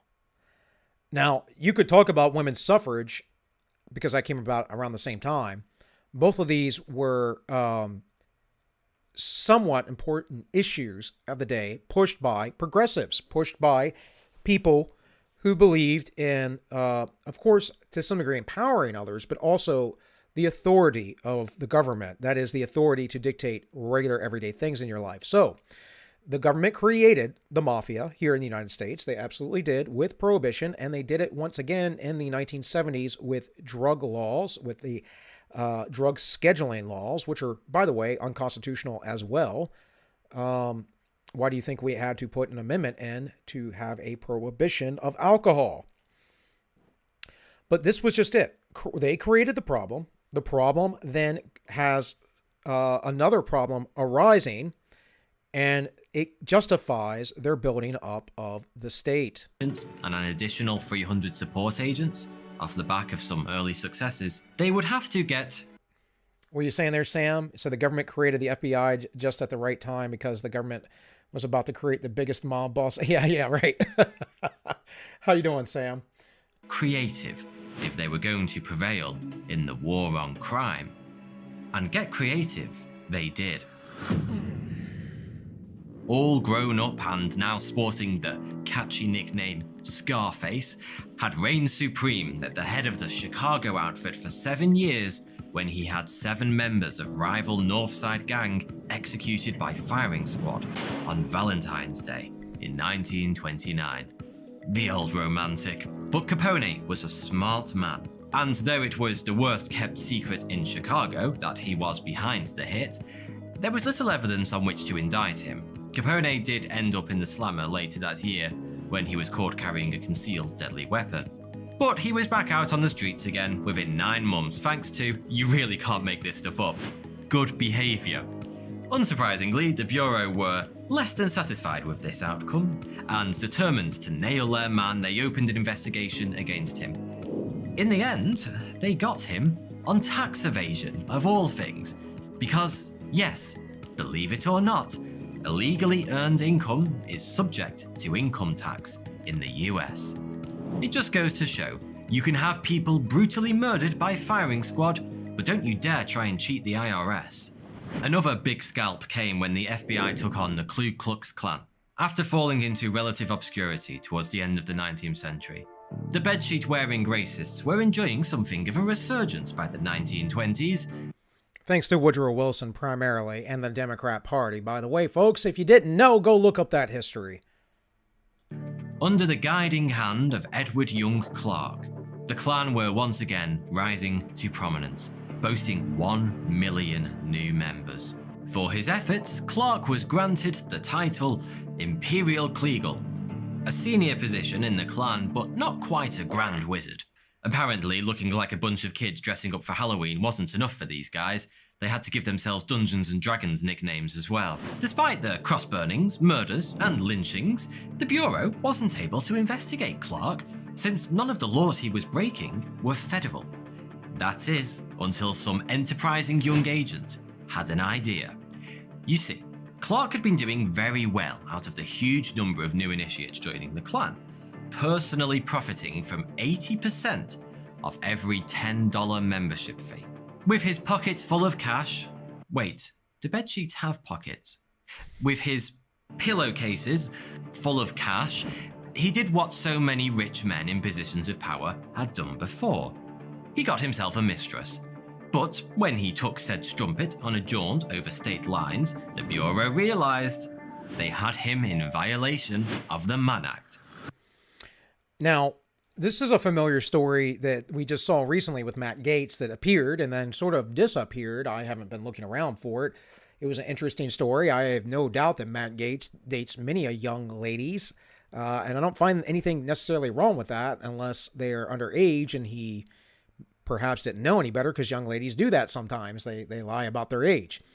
But aside from that, this should be a lesson, a more important lesson to what is going on today, in that now, I don't agree with the ideas of the Klan or anything they represent, but the people that are being demonized today by the state, by the FBI, by the deep state, if you would, are the people who are traditional, constitutional conservative types, or something around abouts there, right? And some of them, are, of course, are Trumpsters and whatever else. And we talk about individual folks and individual groups like the Proud Boys. I don't think the Proud Boys are really anything that bad, although I don't agree with them getting in fights with Antifa and stuff when they do. I know they don't necessarily start it, but I'm just saying, you know something's going to happen if you're going to a thing like that, bottom line. And you know that the political system right now is asymmetrical. There is a parallel legal system. So it just seems pointless to do such a thing. But we, those of us right of Mao, are seen as the Ku Klux Klan right now, regardless of any sort of antithetical opinions that we have to that, right? Now, some people might like the Klan. I don't know. I think you're wrong if you do, but whatever. I mean, I don't think that race is the major factor in all these things. Not that it doesn't play a factor, but yeah, I really could care a lot less about that. I care a lot more about the education and culture of the people and the unity of the people and the religious spiritual values of the people. And that's far more important to my mind. But I do get the influence of, your culture, where you come from, and your ethnicity. That, of course, plays a role in anyone's life. But again, the point is that the FBI is being used to come after us like this. And here you have this guy who is an FBI agent, who is an enterprising young FBI agent trying to figure out how they can use the law to manipulate the political goals that they wish to gain. And we are going to see the same thing. We saw this with Dinesh D'Souza under Barack Obama. Now, he did make an improper campaign donation. He did do that, but it's something that people do all the time. They never prosecute. So we can tell that was targeted, right? And these things occur time and time again. Right now we have, in another way, this isn't the FBI or anything, but outside of that, we have, of course, groups like YouTube, Google, and whomever else censoring people, and the Southern Poverty Law Center, the ACLU, all those folks who are pointing to people and pointing them out. And then, of course, the FBI uses that to say, well, look, Twitter said this is a hate group. The SPLC had said it's a hate group. We ought to go after it. The reality is, it's just, in our case today, it's just going after political opponents. Because, hey, feel free to recruit people to your racist organisation, but don't you dare try and get laid on a dirty weekend away with your side chick. On the 10th of May 1924, the Bureau appointed a new head, a man by the name of John Edgar Hoover. And of course, we all know who J. Edgar Hoover is. He is the guy that basically made the FBI what the FBI is today. Like his predecessors, Hoover dreamed of making the Bureau a shining example of meritocracy. He immediately fired agents he believed were unqualified and only promoted the most effective to senior positions. He implemented regular office inspections to keep his men on their toes, and rigorous training courses were introduced for new agents. An early success of this new regime came when Hoover established the Bureau's Identification Division, with the aim of better keeping track of criminals. At the time, the majority of fingerprint records were stored locally from city to city. And, astonishingly, the first use of a centralized system was housed in a prison and staffed by convicts, which was about as good an idea as building a jelly bean factory in an obesity clinic. In 1926, Hoover had the collection moved to Washington under Bureau administration, and soon after, other agencies began supplying their data. A few years later, in 1929, the American stock market went, as we say in the UK, tits up. Like many catastrophes, the Great Depression proved to be fertile ground in which criminals thrived. All right, and that's all I'm going to play of this, guys. There's another 10 minutes of this. This is from Thoughtly 2, the reason why the FBI was created. One last thing to address there that he talked about was that database. And again, this was 100 years ago, and that database exists now and is computerized and accessible to everybody across the United States who's in law enforcement, more or less. This is how these things began, and it began very, very small for very particular reasons, and yet look at all of the power and authority they have today. And of course, not long after, during that period, you had the ATF created. There are numerous organizations that have been created over the years, and it's all an over-expansion of the government. And again, it comes from the past. Real quick, it made me think of something here. I'm probably going to pull this up tomorrow, but this is from a little bit ago. But talking about Hillary Clinton, there must be a global reckoning with disinformation. And it's basically Clinton going on about how the social media sites don't provide appropriate information. again, a centralization of the information is what she's calling for. And there's got to be a way to have checks and balances according to her. I'm sure that's going to go well and not be authoritarian in any way, shape, or form. So let's see. I'm at 4:30. I can probably go. Probably won't watch any more Heaven and Earth today. I can probably go a little bit over the declaration here, as I said I would. Sorry to bury it toward the end of the show, but you guys know I have another show going on tonight at 7 p.m. Eastern over on the other channel, the Ends Justify the Memes. And our friend Holly, who's in the chat today, will be there with us. Holly has her own channel, and we're just going to bring her on because she's going to help me co-host for a while. And so we're going to talk. I'm working with getting Josh Ham on in a week or so because I saw him on Sniper's stream the other day. And Josh is a very well-spoken, articulate man. I've only seen him in the comments before. And a lot of people were calling for him to do YouTube, which I encourage everyone to do because they're going to have to ban everybody eventually, right? So I say all of us can speak, but I get it. We don't all have the time or the capability. We all must work where we are at with our talents. And so, in any case, Holly will be on tonight over on the Ends Justify the Memes, and hopefully next week, unless something happens, Joshua Ham will be over there, and he'll talk about his activism and what he does and everything else. So I hope you guys will join us for that next week. And, of course, this Sunday on the Ends Justify the Memes, if she shows up, because who knows? Who knows with guests, especially guests who have a larger subscriber count, should have Aiden Paladin on Sunday at 3 p.m. this week. So there's all that. In any case, guys, I'm just not going to be able to go late today or later because of the stream coming up. I still got memes to sort. But we can read some of this really quickly. So I think I covered some of this on Monday. It feels like a week ago now. Yesterday was a long day, a lot of driving and whatever else. Okay. So I'm pretty sure I got through this, but I'll just start here again. Protecting them by mock trial from punishment for any murders they should commit on the inhabitants of these states, for cutting off our trade with all parts of the world, for imposing taxes on us without our consent, for depriving us of the benefits of trial by jury, for transporting us beyond seas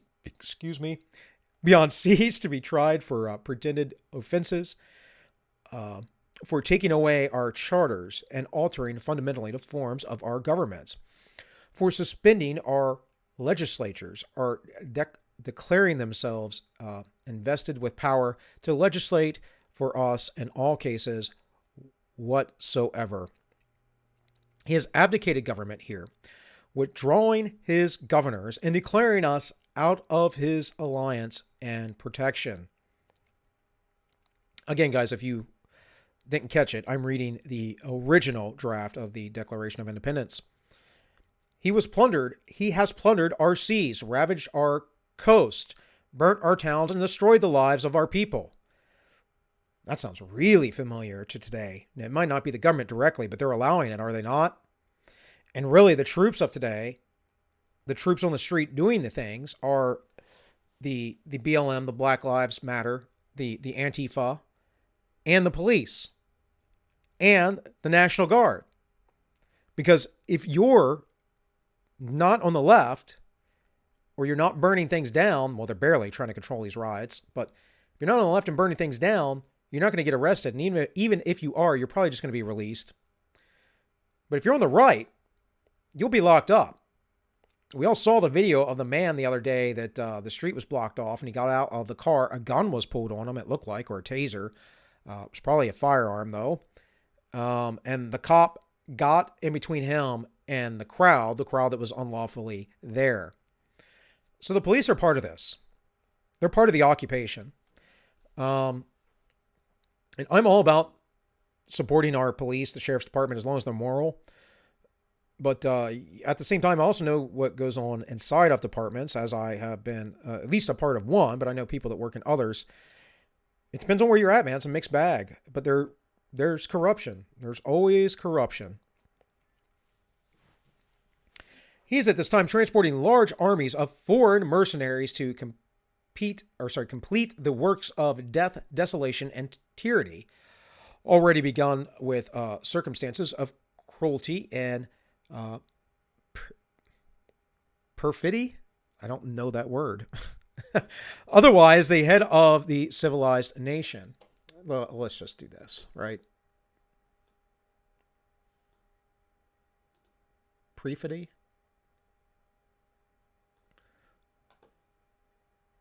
Perfidy. Deceitfulness, untrustworthiness. Well, there you go. Learning new words. Learning new words. Let's see. We have some stuff in the chat. Holly goes, woot, woot. Yes, thank you.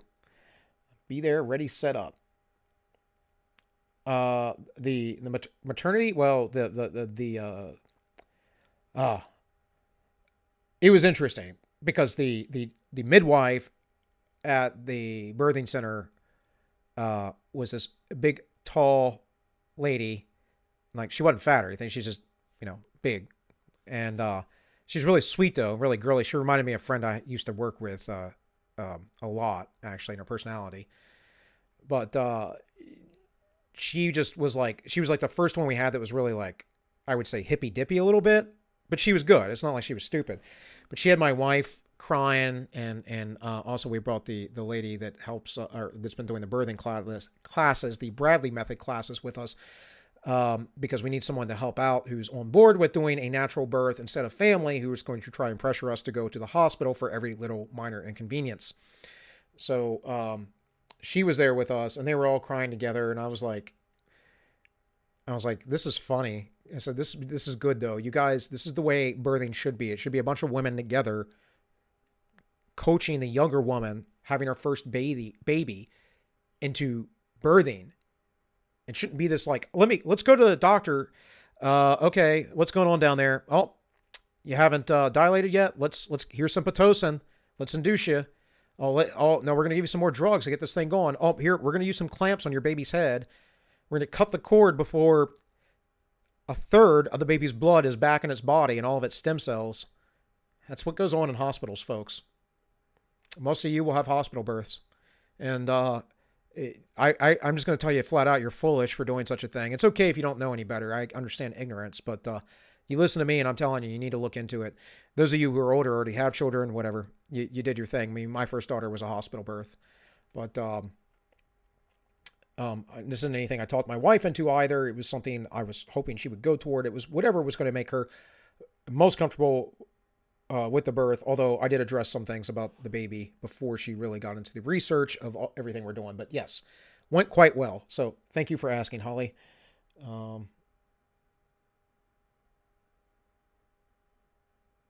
No feet up on the desk is a federal law you can't break. Yeah, right, Sam? All right, let's keep going. He has endeavored to bring on the inhabitants of our frontiers and merciless Indian savages whose known rule of welfare is undistinguished destruction of all ages, sexes, and conditions of existence.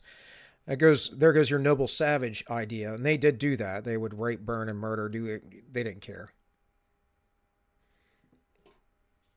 That is like such a lie that the Native American, and guys, I'm part Native American, believe it or not, with my light complexion, but yeah, this is not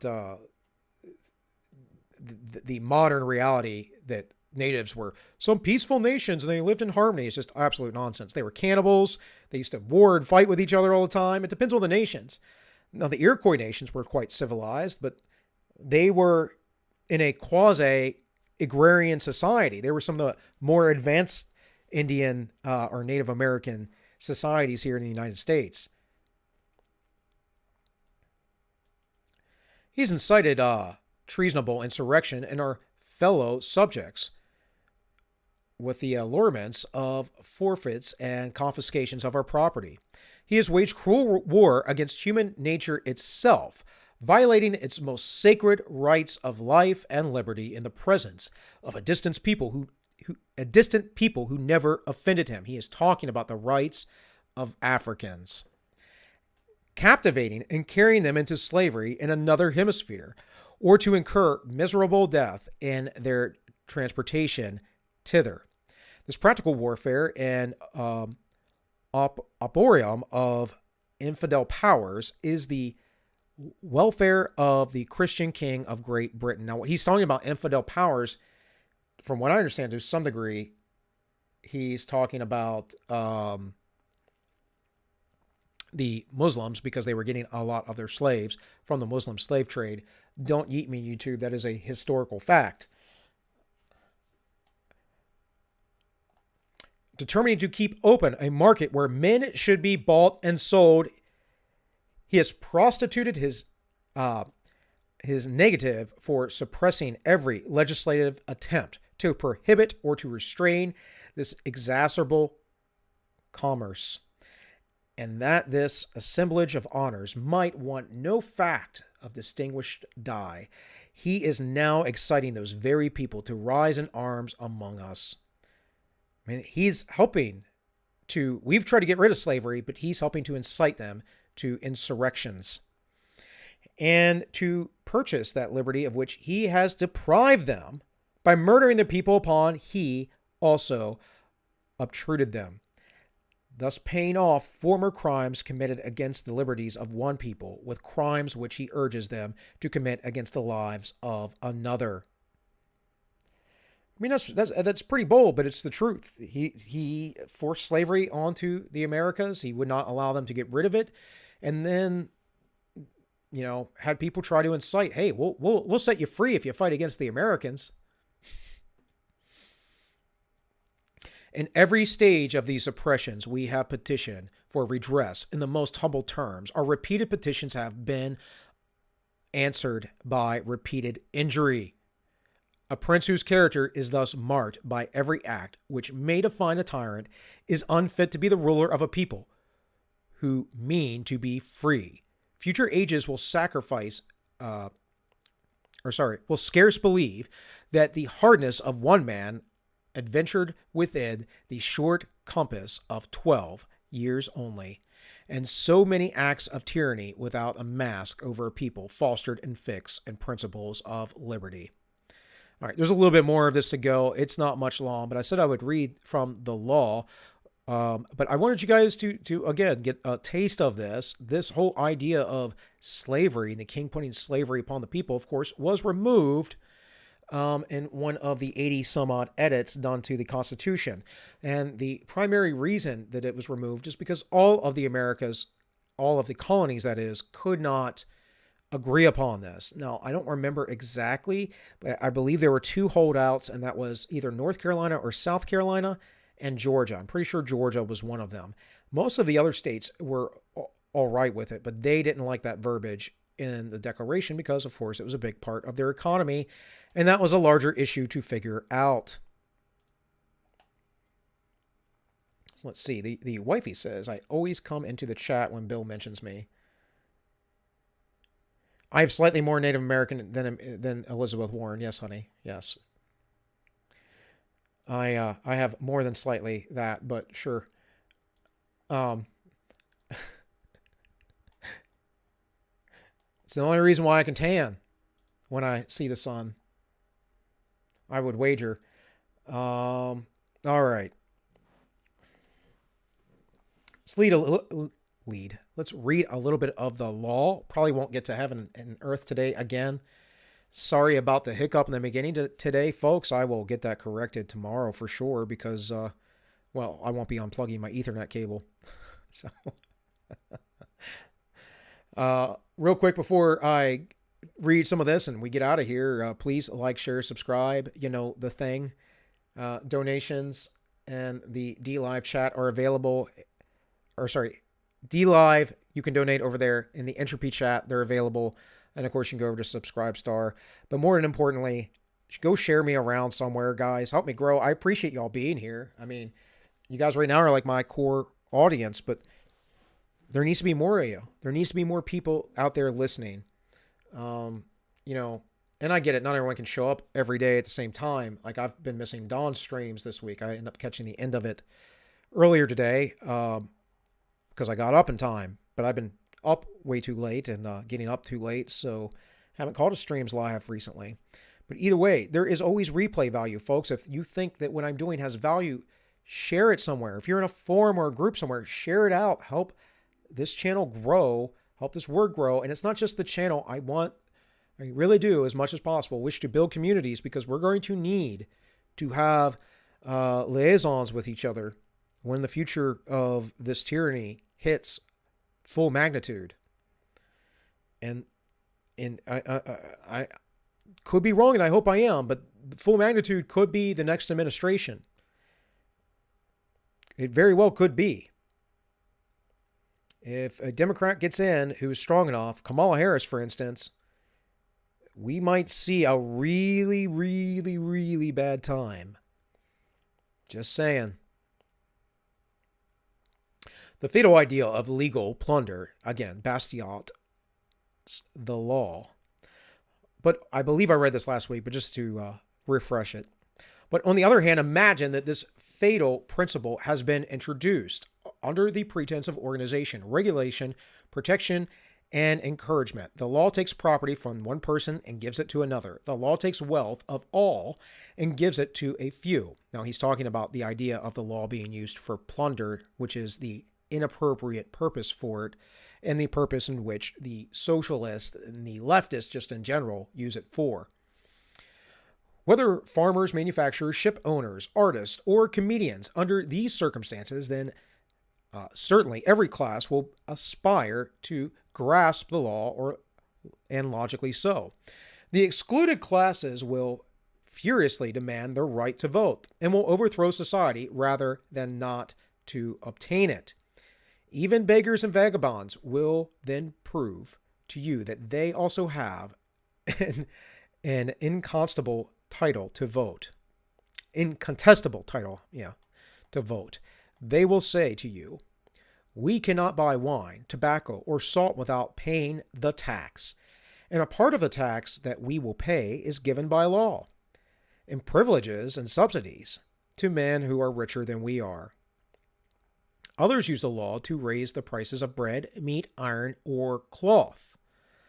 Thus, since everyone else uses the law for his own profit, we also would like to use the law for our own profit. Again, does it sound familiar? Does it sound like the SJWs, the people of today, the lefties, the commies in the streets saying that we need to take care of everybody? Everybody needs a handout from the government, except for the government doesn't produce anything. And therefore, you are just stealing from everybody else. By the way, I don't think taxation is theft, folks, when the law is applied equally across the board to everyone, and it is actually providing the service of protecting you, because then it's providing a service. But that's not how our governments work, is it? No, they not only tax you, but then they add deficit to their spending, and then borrow, and then quantitative ease by putting a zero or many zeros on a digital currency, or just print more money. And therefore, you pay even more taxes, the hidden tax, as Ron Paul put it, of inflation. You're getting priced out of the market this very moment. Let's see. Now, don't tell us, beggars, that you will act for us and then toss us, as Mr. Muriel proposes 600,000 francs to keep us quiet, like throwing us a bone to gnaw. We have other claims, and anyways, we wish to bargain for ourselves, as other classes have bargained for themselves. And what can you say to answer that argument? Well, he's going to go into that. One thing I would say is that this is one of the problems we have, is the problem of classes. Now, there will always be classes, but as long as we look at society this way and differentiating that some people are better than others, therefore, I'm not talking about meritocracy, by the way, but just better than others, and whether we're talking physically, mentally, emotionally, spiritually, whatever, those folks will believe that at some point there is a class that is meant to lead and rule. Perhaps that is a truism. Perhaps that is absolutely true within our society, because there are hierarchies and everything else. Again, the problem is those people tend to rule unjustly and unfairly. It is the argument of a strong man or a strong class or whatever it is. It happens time and time again. Yada, yada, yada. 4,000 years of human history recorded of this. It's just the way it goes.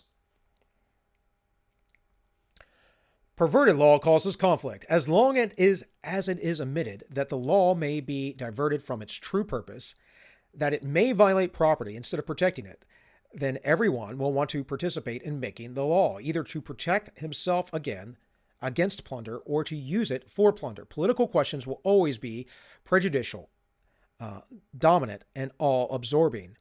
There will be fighting at the door of the legislative palace, and the struggle within will be no less furious. So this is pretty simple. Everyone's going to go for the plunder, which is what happens. This is why we have a mono party, folks. This is why the Republicans and the Democrats aren't really any different.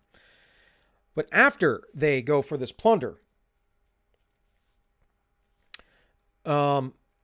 it's a matter then of who is going to get the resources, and that is the nature of leftism. Always picking winners and losers. This is basic economic stuff. You don't pick winners and losers. This is unethical. You have a free market flat across the board that treats everyone equally.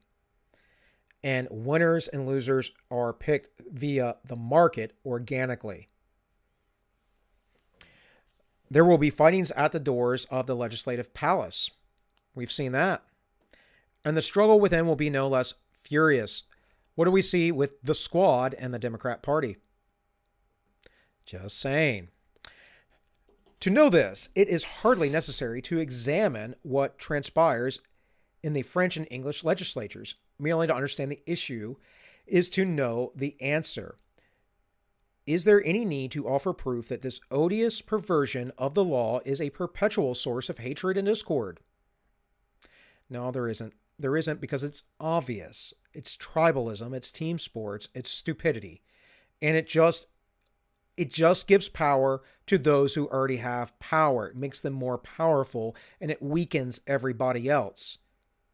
It doesn't go the other way. You're delusional. You're a utopian. It doesn't go the other way. It only goes this direction. It says, a perpetual source of hatred and discord that it tends to destroy society itself. Oh, yeah, well, I didn't read ahead, guys. If such proof is needed, look at the United States in 1850. There is no country in the world where the law is kept more within its proper domain. Not anymore, but in 1850, probably so. The protection of every person's liberty and property. And as a consequence of this, there appears to be no country in the world where the social order rests on a firmer foundation. But even in the United States, there are two issues, and only two, that have always endangered the public peace. Slavery and tariffs are plunder. Communism's plunder, folks, and communism is slavery. What are these two issues? They are slavery and tariffs. These are the only two issues where, contrary to the general spirit of the Republic of the United States, law has assumed the character of plunder. Slavery is a violation by law of liberty. By the way, at this point, the French had, I'm more than certain, I could be mistaken, I could look it up real quick, but I'm not going to because I'm pretty sure I'm right. They had abolished slavery. Slavery is a violation by law of liberty. The protective tariff is the violation by law of property. It is a most remarkable fact that this double legal crime, a sorrowful inheritance of the old world, should be the only issue which can, and perhaps will, lead to the ruin of the Union. And it did, and de Tocqueville made the same prediction. Imagine that.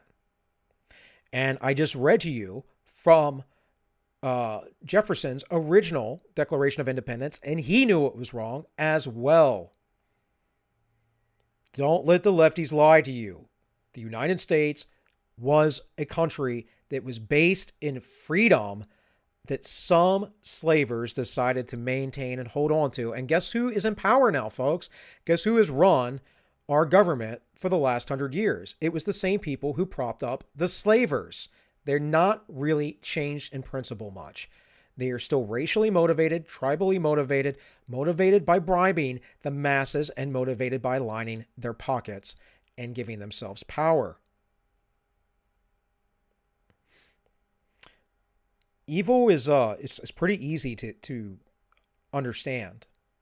It's pretty easy to see when you have strong principles and you make the distinction. You wish to see it. When you decide that everything is gray, that is all you will see. And that, my friends, leads to nihilism. Let's see.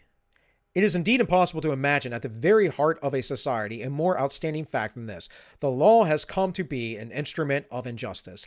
And if this fact brings terrible consequence to the United States, where the proper purpose of the law has been perverted only in the instance of slavery and tariffs, what must be the consequence in Europe, where the perversion of the law is a principle, a system? It still is. Still is. Two kinds of plunder. Okay, French name I'm not going to try and pronounce, but Mr. D. Montalembert, okay, yeah, whatever, adopted the thought contained in a famous proclamation. Mr. Carlier said, "We must make war against socialism according to the definition of socialism advanced by Mr. Charles Dupin." He meant we must make war against plunder. But of what plunder he was speaking? For there are two kinds of plunder, legal and illegal. I do not think that illegal plunder such as theft or swindling, which the penal code defines, anticipates and punishes, can be called socialism. It is not this kind of plunder that systemically threatens the foundations of society. Anyways, the war against this kind of plunder was not waited for the command of these gentlemen. The war against illegal plunder has been fought since the beginning of the world. Exactly. Leftism is the default. Long before the revolution of February 1848, long before the appearance even of socialism itself, France had provided police, judges, I don't know that word, gendarmes? I don't know what that is. Prisons, dungeons, and scaffolds for the purpose of fighting illegal plunder. Let's look that up real quick. Gendarmes?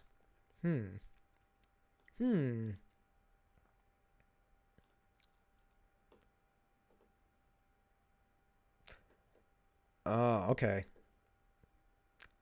It's a French thing, so we don't need to worry about it. You have to go, Val? Well, yeah, hopefully, you will be there. We appreciate it. Thanks you again for the donation. And I'll be here tomorrow, so take care. All right. Almost 5 o'clock, guys, so I'm going to get out of here in a minute. 5 o'clock for me.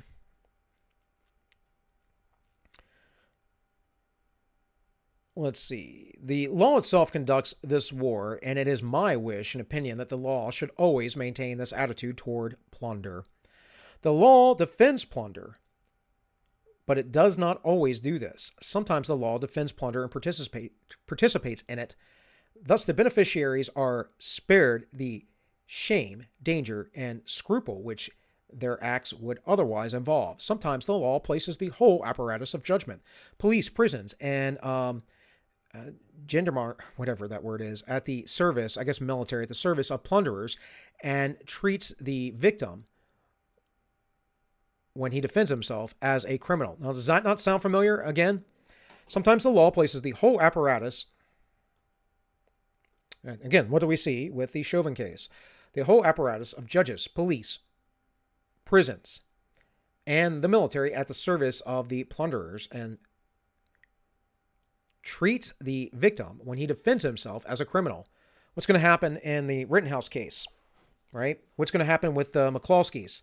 A story that's kind of disappeared as far as I know.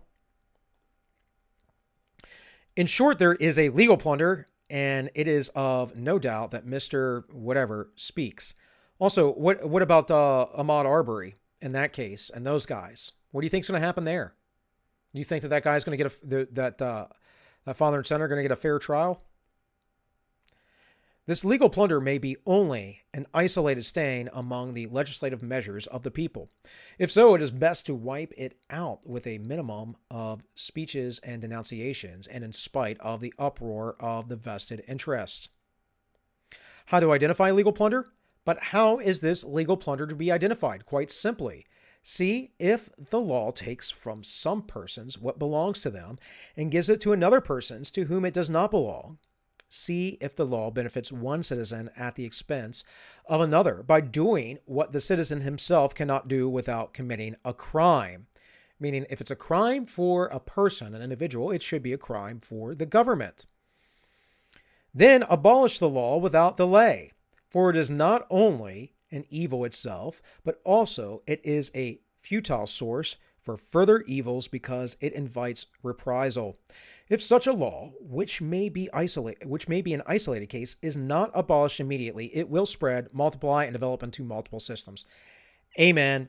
1000%. And in the United States, I can't speak for elsewhere, but in the United States, within the federalist system, laws come about on state levels that are horrible. They're proven horrible. They do nothing, and other states adopt them because they take the leadership of another state, because no one is leading us except for a bunch of globalists. In any case, when they do that, then it starts to get adopted by a bunch of other states, and over time, someone looks at it and goes, why did we adopt this law? It's stupid. But that's what happens.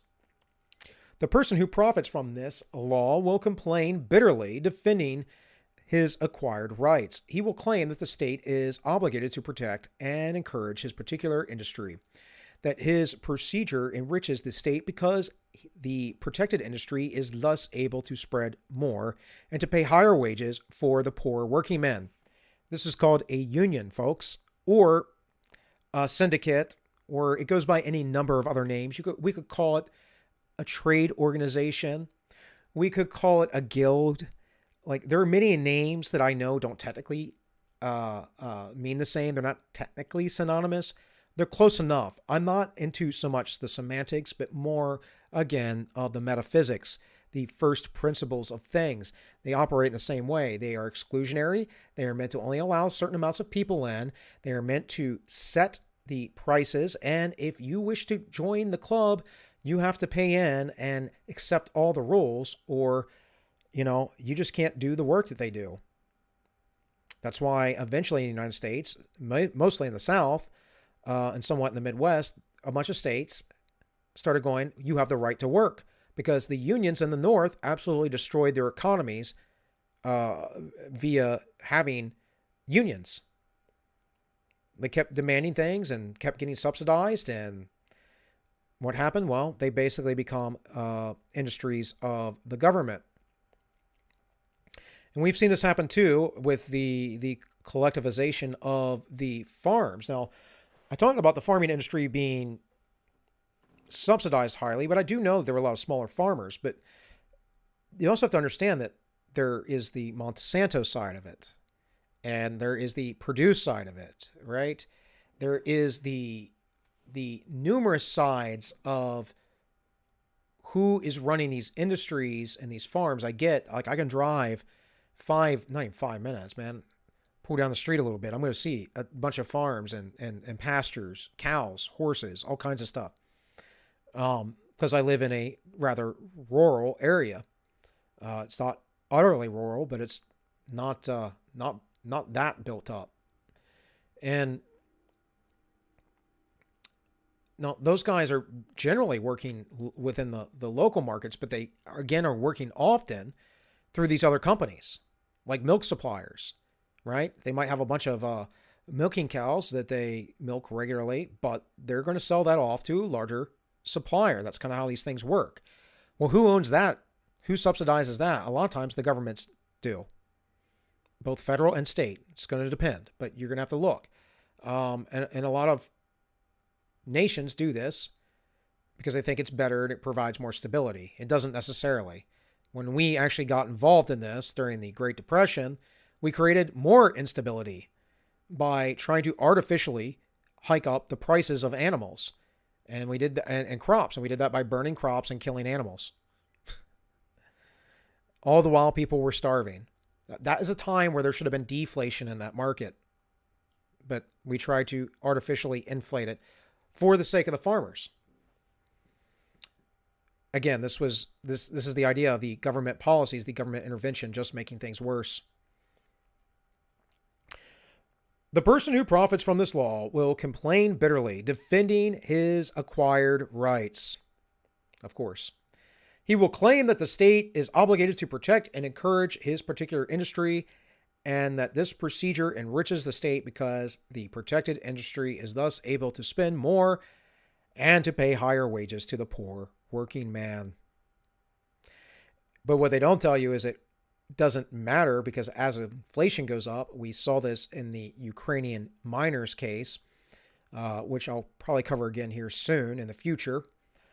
But as their wages go up and they start spending, their purchasing power goes back down because they created a form of inflation. You can't just artificially give people more money. Their money is worth a value, and that value will reflect in the end in the market. The money itself is nothing. It's valueless. It is the means in which we trade, though, our labor. And it makes it easier to trade that labor. But as that money goes down in value, it would have value if it wasn't a fiat currency, but as it goes down in its perceived value, your dollar doesn't go as far, and therefore whatever wages you got that got hiked up through your union or the government or whatever else doesn't matter. And this is the argument we're having right now with the minimum wage. And of course, they will have to raise it, but it will just price people out. And that's the other problem with it, is that as that inflation goes up and you raise these wages, it prices a lot of people out from starting the business. So not to go on a diatribe on basic economics here, you should all know this stuff, right? Do not listen to this sophistry by vested interests. The acceptance of these arguments will build legal plunder into a whole system. In fact, this has already occurred. The present-day delusion is an attempt to enrich everyone at the expense of everyone else, to make plunder universal under the pretenses of organizing it. And that, my friends, is exactly how our economic systems work.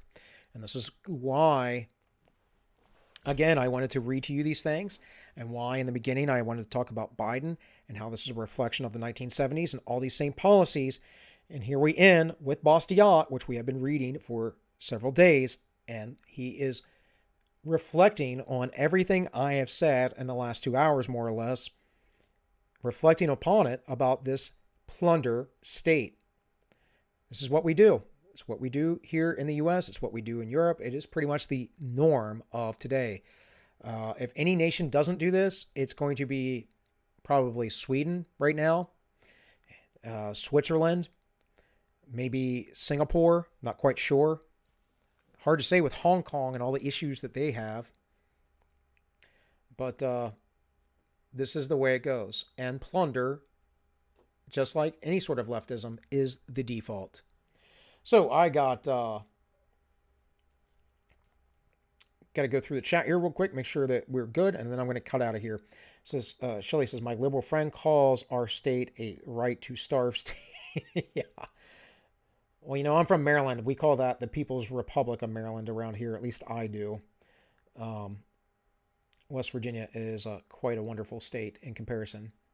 So, guys, that is all I have. I need to get off so I can finish getting the memes ready for Holly. And Holly, I'll get you a link here in about an hour and a half. Tank and I usually hang out for about 30 minutes, 20 to 30 minutes before we start the show. But I will forewarn you that he did tell me, he texted me last night, that he will be coming in hot, as he likes to put it. So he, I guess, has to work a little bit late. If for some reason we are late, I'll let you know, Holly, and we'll just start late. Whatever. It'll work out. Unless Tank has to stay super late. And then if that's the case, then we will either cank the stream, or I will figure out how to run it myself, because I can do that. But I'd rather not. All right, guys. Well, thank you all for watching. I really appreciate it. Once again, please like, share, subscribe. Feel free to donate. I will be back tomorrow at 3 p.m. Eastern here on All Minus One. But I will also be back tonight, as I just said, over on the Ends Justify the Memes with our friend Holly Midlife and, of course, Tank. With all that said, thank you all for watching once again. do the thing, the liking, the sharing, and the subscribing. And I appreciate y'all watching. This has been All Minus One, and I wish you all well.